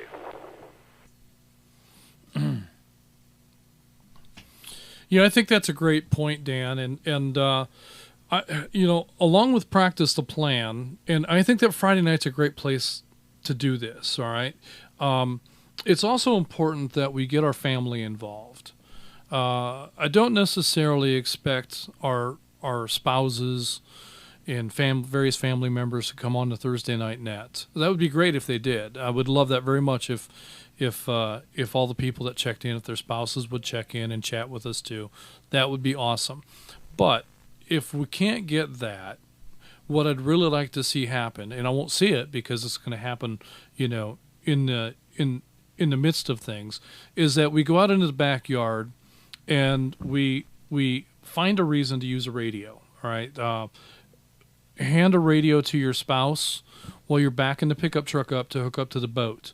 Or while you're working at one end of the fence and she's at the other end, or you need her to go to the garage to get a tool, and on the way there you can call out to her and say, hey, Also, don't forget to bring an extension cord and be able to do little things that will add to that comfort level and make the radio not such an odd thing, but something that your family can get used to and be more inclined to just naturally pick it up and say, all right, I've got the extension cord, I've got the tool, what else do you need?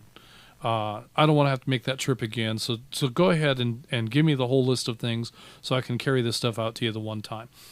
If they'll come on and do that and have that conversation, and you can use HT radios or even if it's a base radio at your home, but use it conversationally, I think that brings the comfort level up and makes it more likely that family members won't avoid the radio because it's uncomfortable, because it's awkward and foreign and strange, and why do you use this thing? You have a cell phone. That's just silly that you would do that.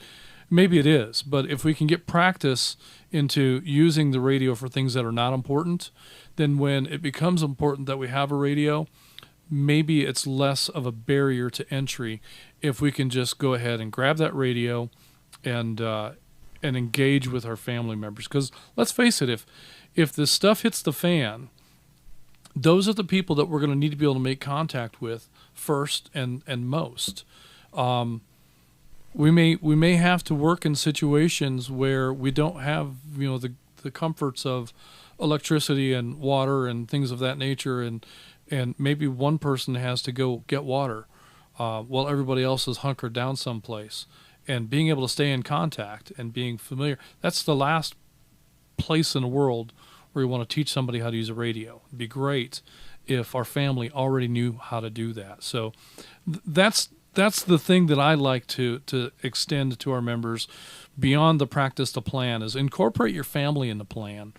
And I would love for them to come on Thursday nights and check in, but if they won't do that, that's okay.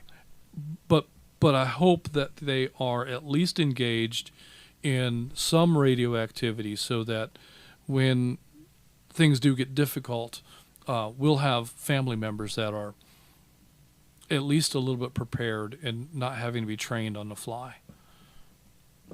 Yeah, and also, speaking of simplex, checking your simplex to reach from your home base to the end of the road or down to the nearest gas station. A lot of times we do simplex with other, members, but it's good to know your own home, your home field simplex as well, in case someone has to do that run. Go ahead. In case someone has to do that gas run or get some water. That's right. Go get water. We'll go get gasoline for the generator. Go get whatever supplies you might have to get, and just having that familiarity. And you're right. Along with the Friday Night Simplex Challenge, we should be exploring what our simplex coverages are on our own properties, on our neighbors' properties, at the parking lot at the church, at the parking lot at the supermarket, at the parking lot at the gas station. What can we get back to the house, and can we get back to our the people that we need to stay in touch with. So that should be a part of our Friday night exercise. So that's good stuff. All right. Well, thank you for that, Dan. Did you have anything you wanted to follow up with?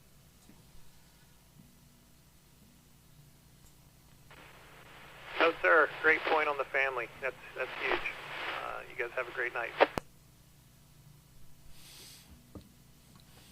All right. Well, thanks for hanging out with us and making the contribution. With that, we're going to continue on to Atlanta 532 Tom in Flowery Branch. Tom is usually in and out, but let's see if he has any comments for us tonight. Tom, plain language communications. What are your thoughts?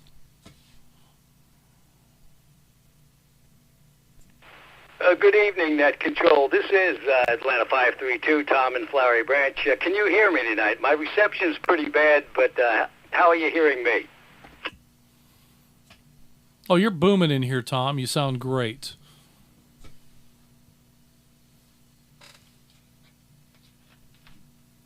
Well, good. It's a little rough on the receive, but I can make it out. Anyway, I just wanted to make a good comment about this network and the plain language and the friendliness the courtesy and respect that's shown by all the users. And I just, a lot of us came from the old days of the CB world and what that turned into. And I really never want this network or GMRS to turn into that. And I'm going to do everything I can to try to promote good radio etiquette.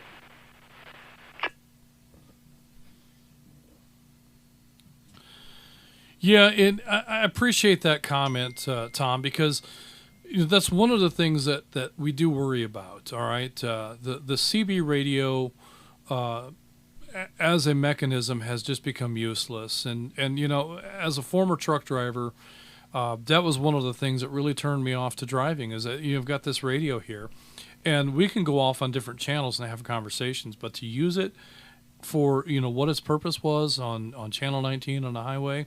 It's absolutely useless. So many people want to play games and run super power and just overwhelm the airwaves. And then you've got people to make false reports and get a laugh out of that. It's just the credibility that you have in CB radio, the language, and I'm not talking about plain language. I'm talking about language with various colors and smells. The language in CB radio is just not something that you would want to have around family or around kids. That's one of the things that I'm very proud of in this radio community is that we can have our radios turned on around our family, and we don't have to worry about our grandkids or our children hearing what's going on the radio. We can have that radio playing in the background or in the foreground. That radio can be a part of an activity without fear of somebody coming on and saying something vulgar or making racial or off-color jokes. We really have a very nice family-friendly environment. And I appreciate that so much because if we didn't have that, there's no way I'd have my wife involved. And there's no way that a lot of us would be able to engage the way that we do. So I want to protect that. And one of the things that, in my mind, one of the things that we do to protect that is that we maintain a distance from that CB language and that culture and those terms. Even though the FCC allows for 10 codes on GMRS radio, our MOU says that they are prohibited. And part of that is because we don't want any part of that CB culture to infiltrate into the network.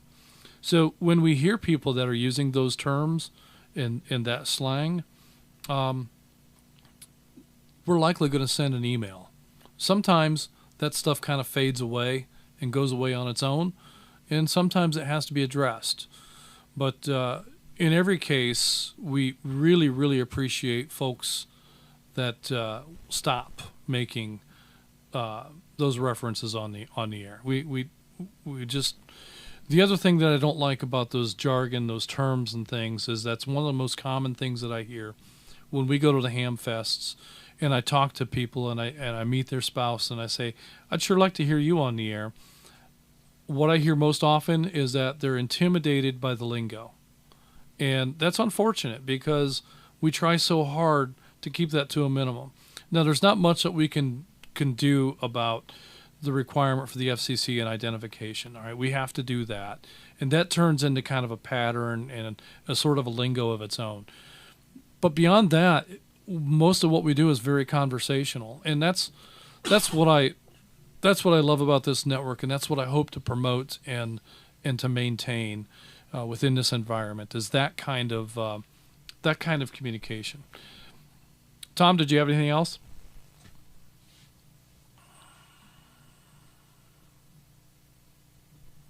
No, net control, you pretty much covered that subject pretty good there. So, like I said, we all need to do our part just to keep GMRS and the North Georgia GMRS network good and clean and fun to use, and we'll all be good.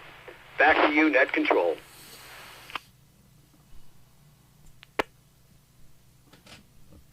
All right. Thank you, Tom. I appreciate your comments. And with that, we're going to continue on. Next on the list, we have Atlanta 26 Flip from the beautiful frozen hills of Druid. Flip, you have any plain language comments for tonight?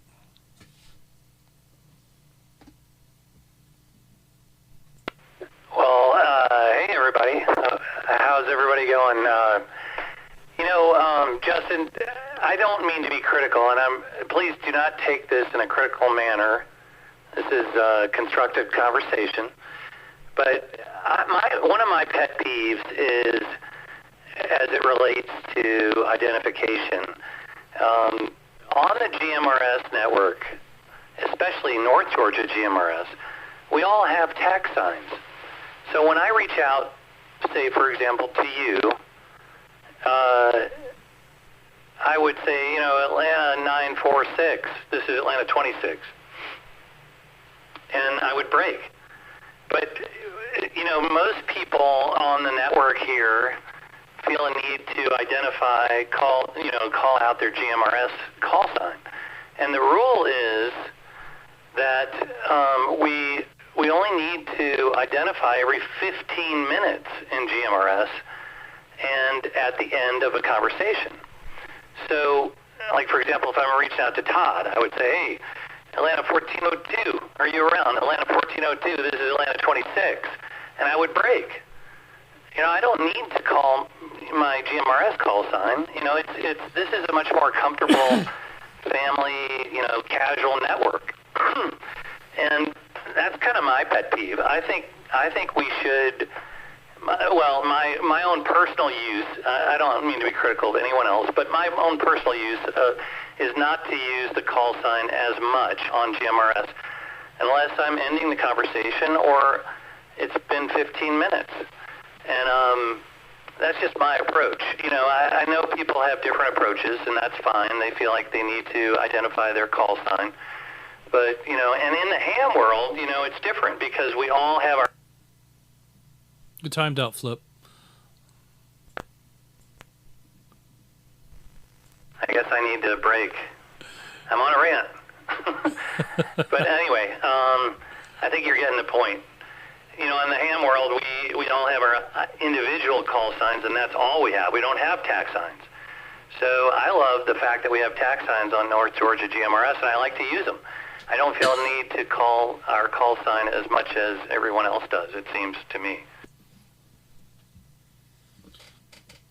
Well, that's a good point, Flip, and technically that is correct. We don't need to issue our call sign at the beginning of a call, and identifying with our tactical user number is that meets.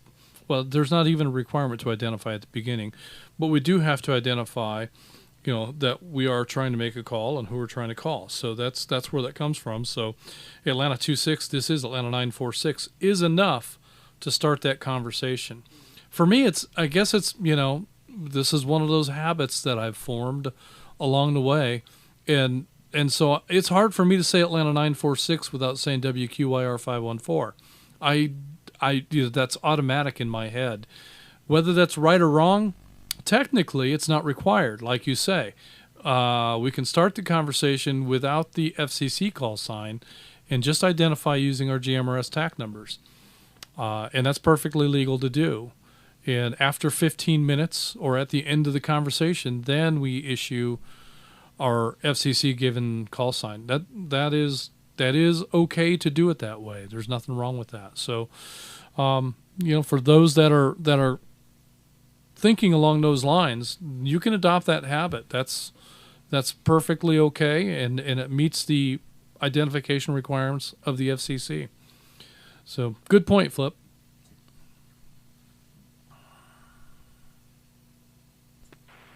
Well, I just think that, with North Georgia GMRS being more of a family and we all, are getting to know each other better, and, to me it's just a more comfortable way of communicating with each other rather than have to be more formal about it. I think, like you mentioned, somebody's spouse, was a little bit off-put by, the lingo and what they felt like they had to do, etc.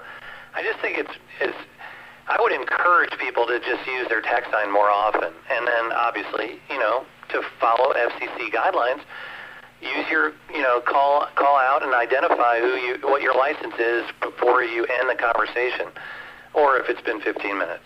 So that's my rant for tonight. But thanks, guys, and I appreciate the opportunity to make that point. And again, it's not being critical. Thanks. No, Flip. I think that's really good feedback, and that's something that we should consider. Also, along that same line, I really think that as Julie pointed out in her episode of Julie's Tips, we would go a long way toward building those relationships and fostering that environment if, in addition to our tactical unit number, we'd also mention our name. Atlanta 946, my name is Justin. If we get into that habit, I think that brings a personal element to our conversation much more than the TAC number or the call sign ever could. And I think when people get used to hearing a name associated with that TAC number, they get more comfortable with hearing that voice on the air. We have some voices that are very distinctive. Like, for instance, Atlanta 532. Tom's voice is very distinctive. He's got a warm and welcoming sound. He's very friendly sounding on the air. And that's when you hear him on the air, it just makes you think, well, there's the guy that I want to hang out with, that I want to chat with on the air. Some folks on the air have a very distinctive voice. Dana has a very distinctive voice. I have a very annoying voice. So many of our users are very distinctive in how they sound. But I mean, if we just keep calling out with a TAC number and we never use our name, it can be hard for people to kind of get to know who we are. You gonna make it, Rogers? I don't know. I got a little confidence. Yeah. Well, there's more water. All right, here we go. Yeah, that's a struggle sometimes. It's that time of the year too, between the pollen and there's a lot going on. There's a lot going on. Yeah, crazy weather, crazy pollen. I was marveling at how much pollen was covering everything at the Tiki Bar today. It hasn't really even started yet. So, oh man, pollen is it's here. So, all right. Well, good stuff, Tom. I'm sorry, Flip. Tom, Flip. Who are we talking to? I've lost track. That was Flip? All right. Well, that was very good stuff. Let me go ahead and I'll tell you what. I'm gonna acknowledge all these YouTube check-ins here in a moment, but before I do, let's go to Atlanta 60 and see if Gary has any comments for tonight's net.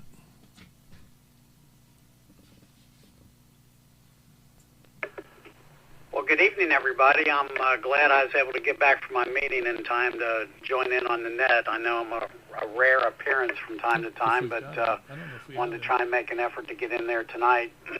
I came in just when you guys were talking about getting family involved in communications and playing communications, and it reminded me of an incident that took place here a couple years back, not too long ago, and I wanted to kind of share with everybody. I'll take a break and come back to it. So one particular summer, I had a whole house full of grandchildren here, and of course, normal teenagers and young children get bored pretty quick, and they didn't know what to do. And I said, let's go out and play a cool game of hide and go seek. And I said, you can go anywhere on the property you can hide, and we're going to make it a different hide and go seek. You're going to tease each other and taunt each other to see if they know if they can find you. So I gave everybody a portable on a simplex channel, and it was the most hysterical hide and go seek adventure I had ever witnessed.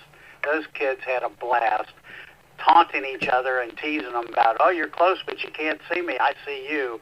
And it was really funny, and they all engaged and just really got into talking on the radio. It was a good time.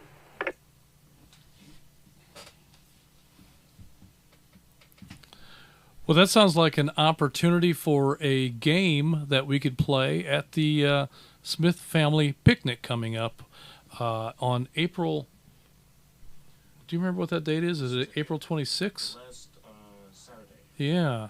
So, Gary, do you have any dates for the Smith family picnic?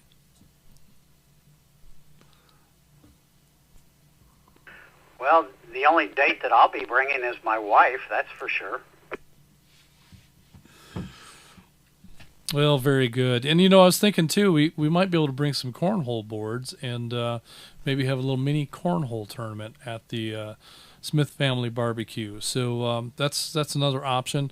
And a bag full of radios that we can hand out to the kids, play a little game. We'll have to come up with some stuff, some activities and stuff that we can have people engage in at the picnic. So I'm going to leave that up to the picnic committee to sort all that out. I haven't been invited to be on the committee, so I can throw a suggestion out there, and then I don't really have to do anything.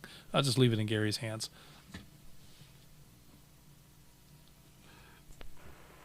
Oh, well, let me correct you on that. I am not on that picnic committee either. I tried to be, and I got thrown off. That picnic coordinator is a tough act to follow, and I'm not going to get in his way. So I am trusting that whatever he chooses to want to have happen will happen, and we'll all be happy with that decision, that's for sure. I can tell you that he and I had discussions about renting a bouncy house for the kids, and then we talked ourselves out of it, worrying about the liability of what happens if it gets set up on Friday and then Mama or Papa Bear come in and decide to destroy it. So we kind of nixed that idea. Well, we've seen Mama Bear and the Cubs on a workday up there before, so that's not out of the question. Hopefully, on picnic day, there will be enough people and enough noise to discourage Mama from making an appearance. But the smell of hot dogs may bring her around.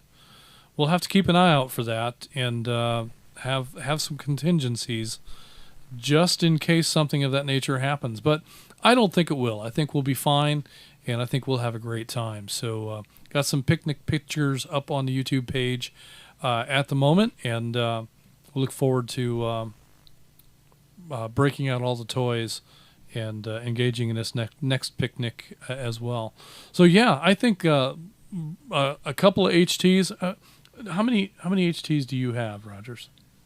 3 too many. 3 too many. He's probably got more than 3.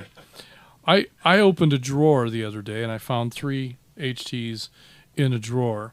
I've got 2 more that are in chargers on a stand, but they have NiCad batteries. There's a pretty good chance those batteries are shot. And then I was in the barn the other day looking for an adapter, and I opened up one of these big plastic totes, and inside the big plastic tote was a little plastic tote. And inside the little plastic tote was a handful of the BTEC GMRS V1s. 3 of them, I think, were in there. So we could bring radios and pass them out to the kids, and I think that's something that we could make happen. So good idea, Gary. Run that by the committee and let me know what we need to do to bring radios, and we'll figure it out from there. I don't know. Is Saturday's operation committee authorized, or is that a separate function?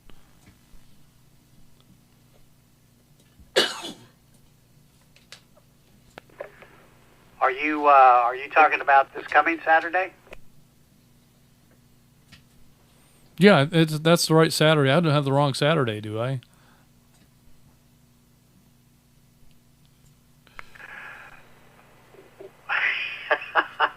Well, I do know that there's going to be some activity taking place this coming Saturday at the site to do some concluding cleanup work and things like that.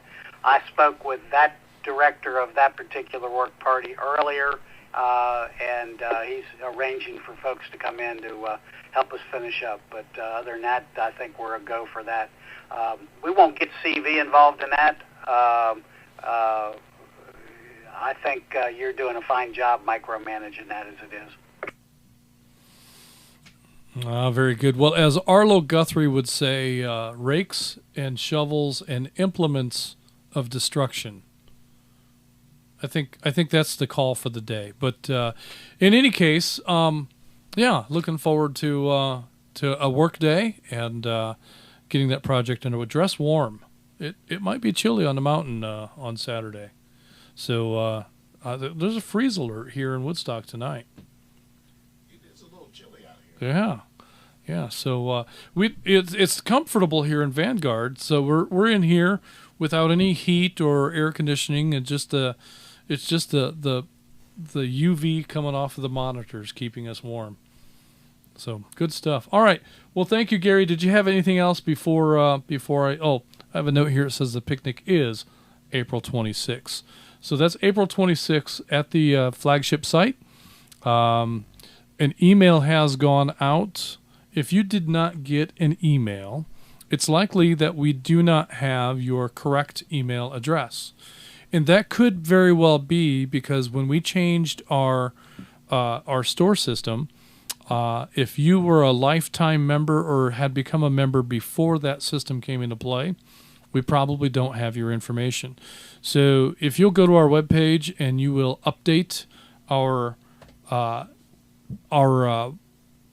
update your information in our system and provide us with a correct and up-to-date email address, and you'll start getting the emails and the invitations for the event, along with all the details, things like where to park and where not to park. That's an important thing. So we'll have people there on the day of the event to help guide and direct parking. Please cooperate with the people that are guiding and directing parking. We have some concerns about areas that we're not allowed to park in. So we want to be sure that we maintain ready access to the fire station at all times. So there will be no parking at the fire station for any of us. We want to be sure that if they have to respond to something, that they don't have to navigate around a bunch of vehicles or figure out where to park their own vehicles. So, but look forward to more information on that. And like I say, if you did not get an email, there's a pretty good reason why, and it'll be up to you to fix that. So let us know after you've updated your information. I guess we'll see it once you've done that. So. All right, well, that is the end of the roster, except for the YouTube check-ins that I have not yet acknowledged. So let me go ahead and do that, and then we'll see if there are any additional check-ins. We have Columbus 31, Don, is a YouTube check-in. We have Atlanta 168, Tyrone in Jefferson is a YouTube check-in. We have a guest check-in from WRQD 424, Jason in Hickson. Jason is a YouTube check-in. Blue Ridge 64 is the real Blue Ridge 64. That would be Side Salad. Apparently, 63 and 64 have kind of swapped places in my mind. I don't know why, but that is what happened. So Blue Ridge 64 is checking in on YouTube. We have Atlanta 745 Randy in Sugar Hill on YouTube. Chattanooga 208 Robert in Chattanooga. CW7 Neil in Athens, first time, tried an HT check-in but couldn't make it, so he defaulted to YouTube. Glad to have you in here, Neil. Hopefully we'll get your radio worked out. An HT from Athens is probably going to be pretty challenging. You'll have to probably get to the right location, a high spot somewhere in or around Athens to be able to make that trip. But we hope to hear you on the air. We also have Atlanta 829. John incoming is a YouTube check-in. Atlanta 364. Bruce in Waleska. Atlanta 123. Jarius in Ellenwood. We have Atlanta 379. Scott in Sandy Creek. Scott is a member in Sandy Creek, New York. We have a guest check-in from WSET 603 Landia from Covington. Atlanta 164, Dan in Marietta. Atlanta 165, Julia in Marietta. And Atlanta 95, Lester in LJ. And looks like we've got one more guest. We have WSER 806, Zane in Commerce. All those were YouTube check-ins. At this time, we're going to take one round of additional late check-ins. Any questions or comments? The floor is open. Net Control standing by. Atlanta 250 with a comment. Atlanta 849 with a comment. WRPM 847, chat 162.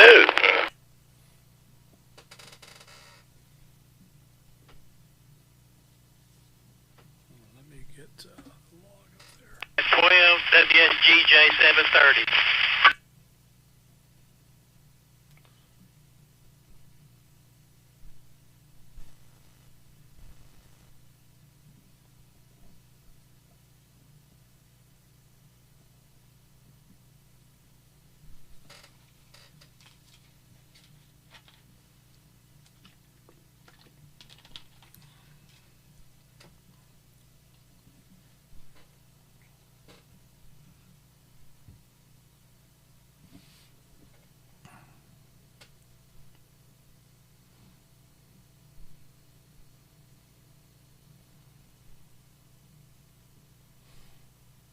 I feel like I have to sneeze.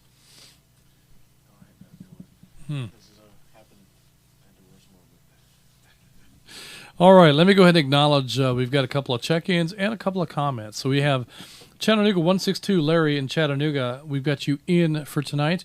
Also, we have Chattanooga 12, Barry in Crandall, also in. Weird comments from Atlanta 250 and Atlanta 849. Let's go to Chattanooga 162, Larry in Chattanooga. Larry, do you have any comments for the net tonight? We're talking about plain language communications. Well, I just appreciate bringing that subject back up amongst everybody so they can get it right, you know what I'm saying? Appreciate all you guys do. I'll be WRPM 847, Chattanooga 162, and I'll be clear. He is loud. I don't know if that was distorted over YouTube or not, but that's the loudest radio we've heard tonight. Very good, Larry. Thanks for the comments. And yeah, it seems like we come back around to this very topic from time to time. That's one of the challenges that we have. I mean, for some folks, this may be old news. And I see a lot of regulars in the log that checked in and out that might otherwise have had comments tonight.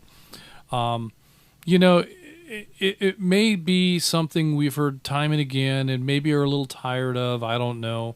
But we've got so many new folks that come into GMRS Radio and to North Georgia GMRS that we do need to revisit this topic every now and then. So I appreciate your comments. Thank you very much.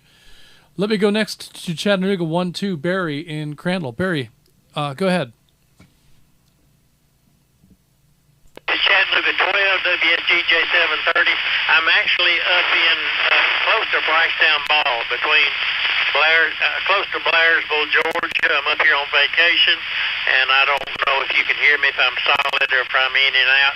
It's actually snowing up here right now, and I'd like to say that to me it's been a work to try to get rid of some of my old CB language because I've been driving a 71, and you can imagine the years that I had an old CB radio, but I am enjoying this kind of fellowship and conversation a lot more, and it's a lot cleaner, and I'm going to continue to work to speak in clear, concise language, and that's all I've got to say tonight.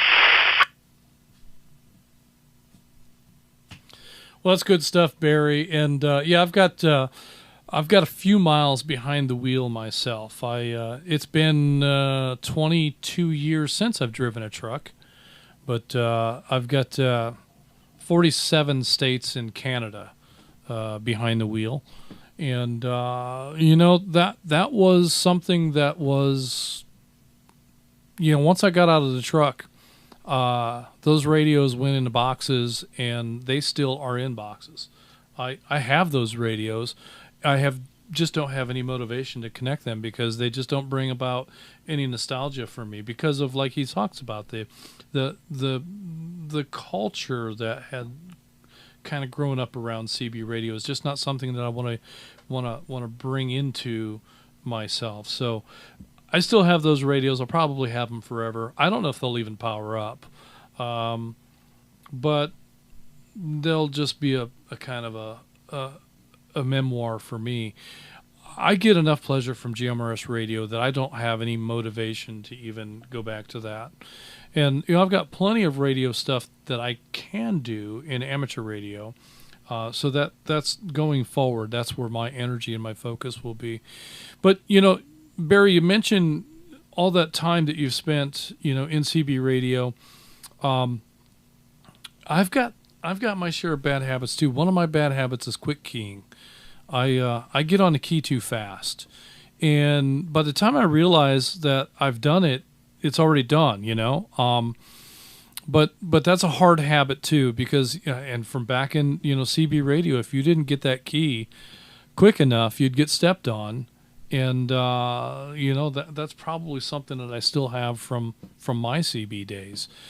So we all have habits, and none of us are out here setting the example of perfection in radio communications.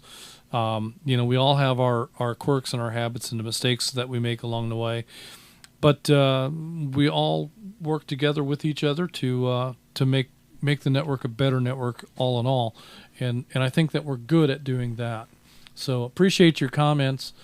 I'm going to go ahead and acknowledge these two YouTube check-ins, because my fear is that I'll forget. I've got Noonan89, Alex in Hogansville is he's a YouTube check-in. And Chattanooga 84, Jim in Hickson, also a YouTube check-in.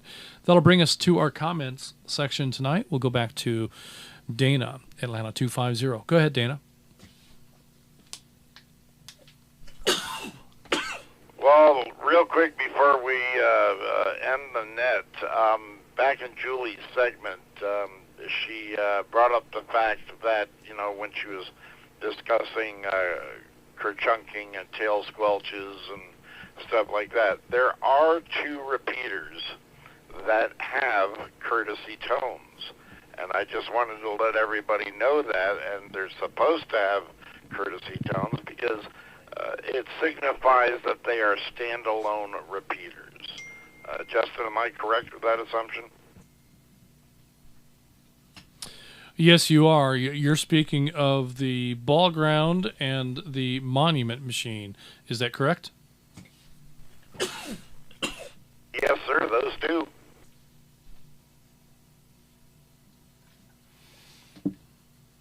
That's right. So on a linked repeater network, what we'd found in our early days of developing the network is that when a repeater would tail squelch, that would get picked up by our linking system as a new signal.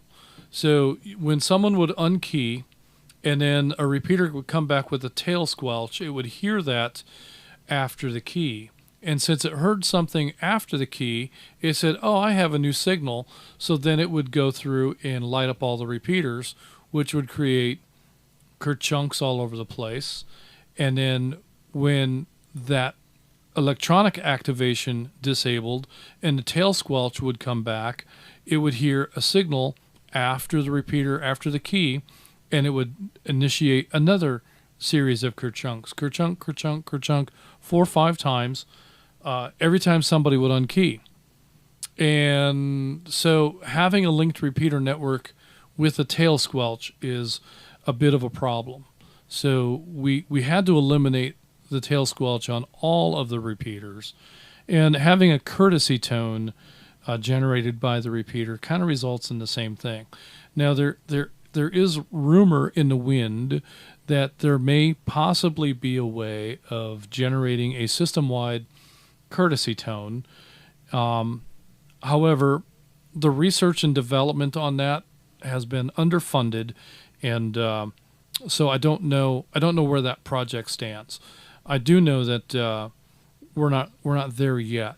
So, and even when we do get there, I'm not quite sure. There's a lot of transmissions that happen on the network throughout any given day, and for those that monitor a lot, throughout the day, I can see where it might get very tiresome hearing those courtesy tones at the end of each transmission throughout a day. So even if we're capable of doing that, I'm not entirely sure that we will. But that is all outside of of my area of responsibility and authority.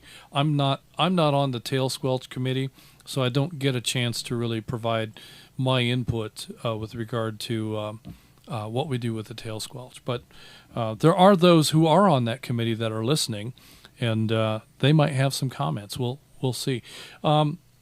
Did you have anything else?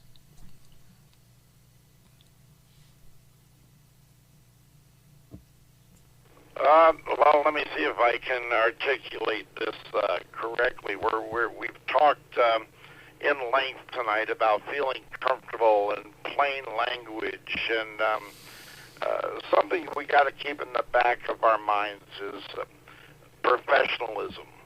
It's not a bad word. So, in order to keep our lovely network here, let me break,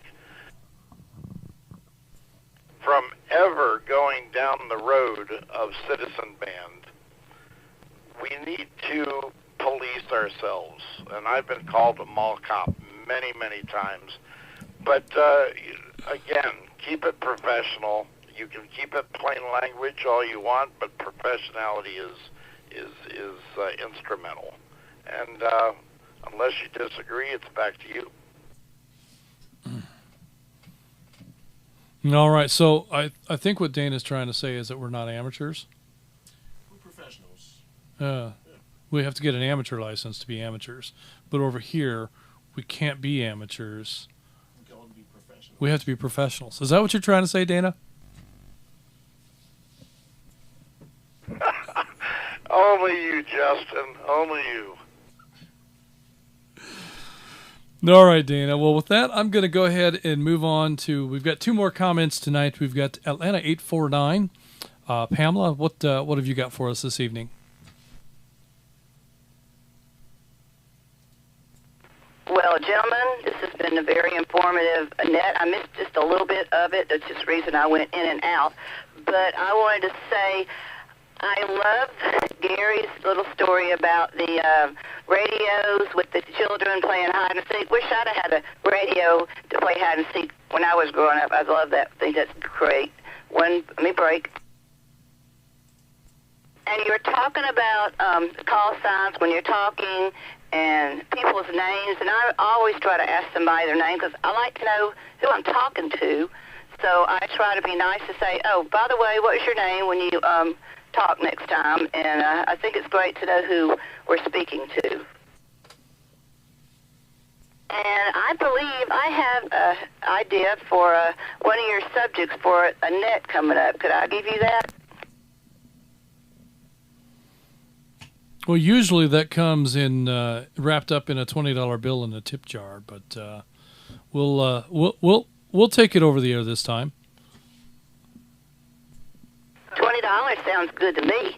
Okay, why don't we have a net where people can talk about the luncheons they've attended, maybe even the new people they've met, and people that can also ask where the group meets is closest to them. They may not know that we could help them when we have the net. They can reach out, and we could talk about what we did and who we talked to and be informative like that. All right, well, that's an interesting concept, and I'll have to look at the calendar and see if there's a spot we can work that into.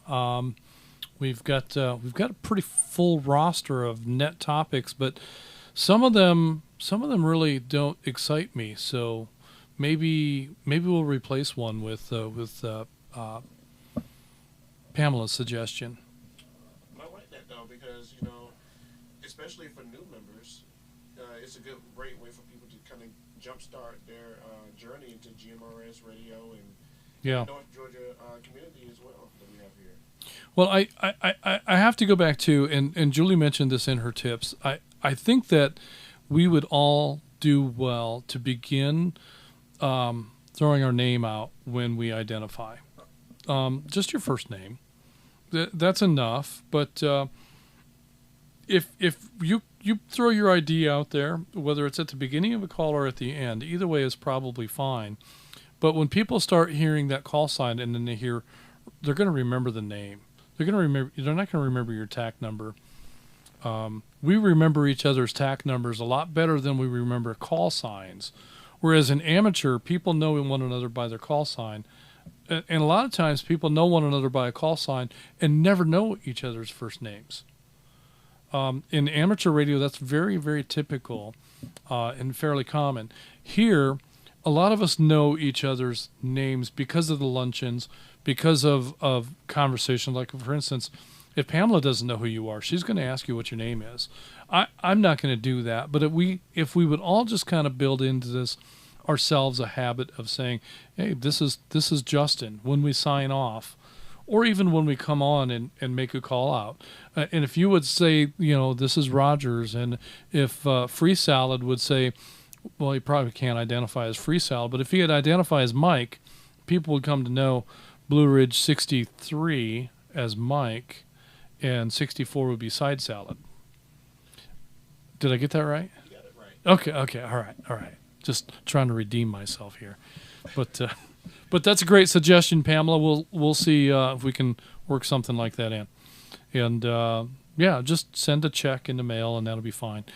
All right, one more comment. Well, let's see if Pamela has anything to follow up on. I don't want to cut her short.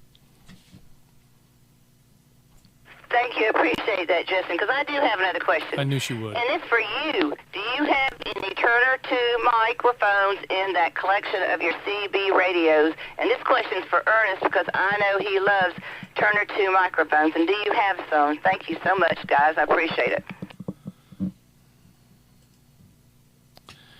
I don't know if I still have the Turner or not. I used a static microphones probably the most. I would go through the microphone cord. I'd wear them out, and they'd get to the place where they would be intermittent. And so, you could pick up a microphone at any truck stop for $45. I think is about what they used to cost. I have no idea what they cost now. So I've thrown microphones away that probably are perfectly good except for the cord. But that's an important element. You just can't. A radio is no good if you can't talk on it with a bad mic. So I don't know what I'd have. I'd have to go find those shoe boxes and see what radios are still in there. I think I have a Ranger. And I think I have a Cobra 148. I think those are the two radios that I have. I don't recall specifically what microphones there would be. But one of these days I'll dig them out and we can look at them.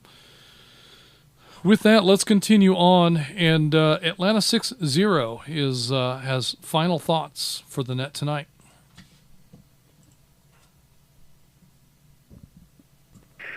Yeah, I like that final thoughts.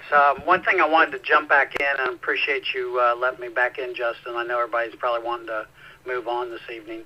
I've gotten about 7 emails in the course of about a half hour of people, members, wanting me to update their information. And I wanted to let everybody know that is something we cannot do. That is something you have to do as a member. And the way you do that is to go to our website, select Purchase Memberships and Donate. That's the second box up on the top line. And that will take you down to the membership page where you can look at all the different memberships. But if you scroll to the bottom, you will find one that says Update Your Information. It does not cost you anything, and it's there where you can select that particular circle right there, and it will allow you to add in your information and update everything into our database. The reason we do that is we do not update your information because we want to protect your privacy. So I ask that if you're not getting emails about the different functions, please go in, go to that area of the website, update your information, and next week, midweek next week, our second email will be going out about the cookout for the end of April. That's all I got, guys. Great job, everybody. Thank you so very much. Have a pleasant evening. Atlanta 60 is clear. WQYU 407. Back to you, Net Control.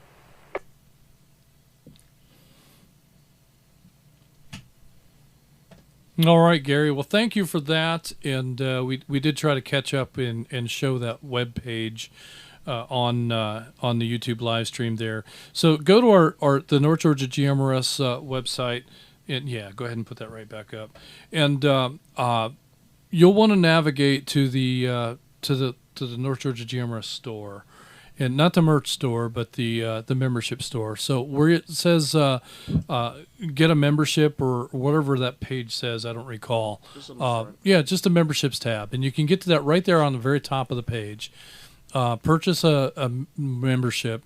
You go into that page, scroll down, and it says existing member update. And if you click on that, follow that, and fill out all the fields within that form that will give us your current contact information. Also, if we have identified you in the roster incorrectly, like for instance, if you have a preferred name, you go by your middle name instead of your first name, you can change that in here, and it will be reflected in our roster, and eventually we'll start calling you by the name that you indicate within that update. So, and if I'm aware of it, I will make an effort to get your name right. But I'm not always aware of it, and I might not always be the one sitting here at the microphone. I mean, it could be Rogers running the show next week. Well, the key word being eventually. I mean, eventually can happen slowly or quickly. Eventually, we'll find out. All right, that's going to be the end of the roster and the end of the program. But before we can end the program, I got to press this button, and then I'm going to give Blue Ridge 63 a chance to clear up, and that's going to buy me a moment while I find the closing portion of the script. But before I let Blue Ridge 63 clear up, I want to say thanks for the huge effort that Mike has made this evening. In helping us out with the log. It is a tremendous help in being able to get that effort off my hands, because doing that and doing everything else that I'm doing in here barely would be probably enough to split my brain into. So thank you very much, Mike, for that. And with that, I'm going to let you clear. All right. Well, great net tonight, everyone, and happy to help. Between getting all the RF check-ins and then trying to catch all of the YouTube check-ins. We had a bunch of YouTube check-ins tonight. It was a good night. I think I got it all. I'm happy to do it. So with that, this is Blue Ridge 63, WRWM 344, and I'll be clear of the net. Back to you. All right, very good. Thanks again for all of that, and with that, I'm going to say this concludes the North Georgia GMRS Regional Net. Tonight, we had a total of, how many did we have? I think it was question. 89. I'm pretty sure it was 89. Yeah, right there it is. Oh, nope, next one. Nope, not there either. 89. That's the number we're going to go with. We might have had one bogus entry in there because there was a question between 303 and 23, and I said, let's just log them both. So we might it might actually be 88. We'll see what the auditors say when it comes back. But in any case, we're going to call it 88 chickens tonight, including net control. We'll now be returning repeaters back to normal use. Everyone who signed in should sign out. Don't forget to like and subscribe, and remember, comments on the YouTube video show engagement with the video and help the channel grow. Tonight's... Oh, that's the wrong thing. Thank you. All of you for allowing us to serve as your net control tonight. This is so much fun. I wish you guys could all do this because I have a blast. Did you have any fun? I have a lot of fun. Yeah, that's so why I keep coming back. It's a geeky, nerdy thing. I don't know why, but we love it. Blue Ridge 63 loves it. Gary Davis loves it. We all suffer from the same disease, apparently. Thanks for allowing us to serve as your net control this evening. Good night, everyone. This is Atlanta 946. WQIR 514. My name is Justin. This is WSAL 368, Atlanta 263. My name is Rogers. We are North Georgia GMRS Network. And you're supposed to say, and we are clear. And we're clear, and good night. All right. Good night, folks. All right. so I want to mute this.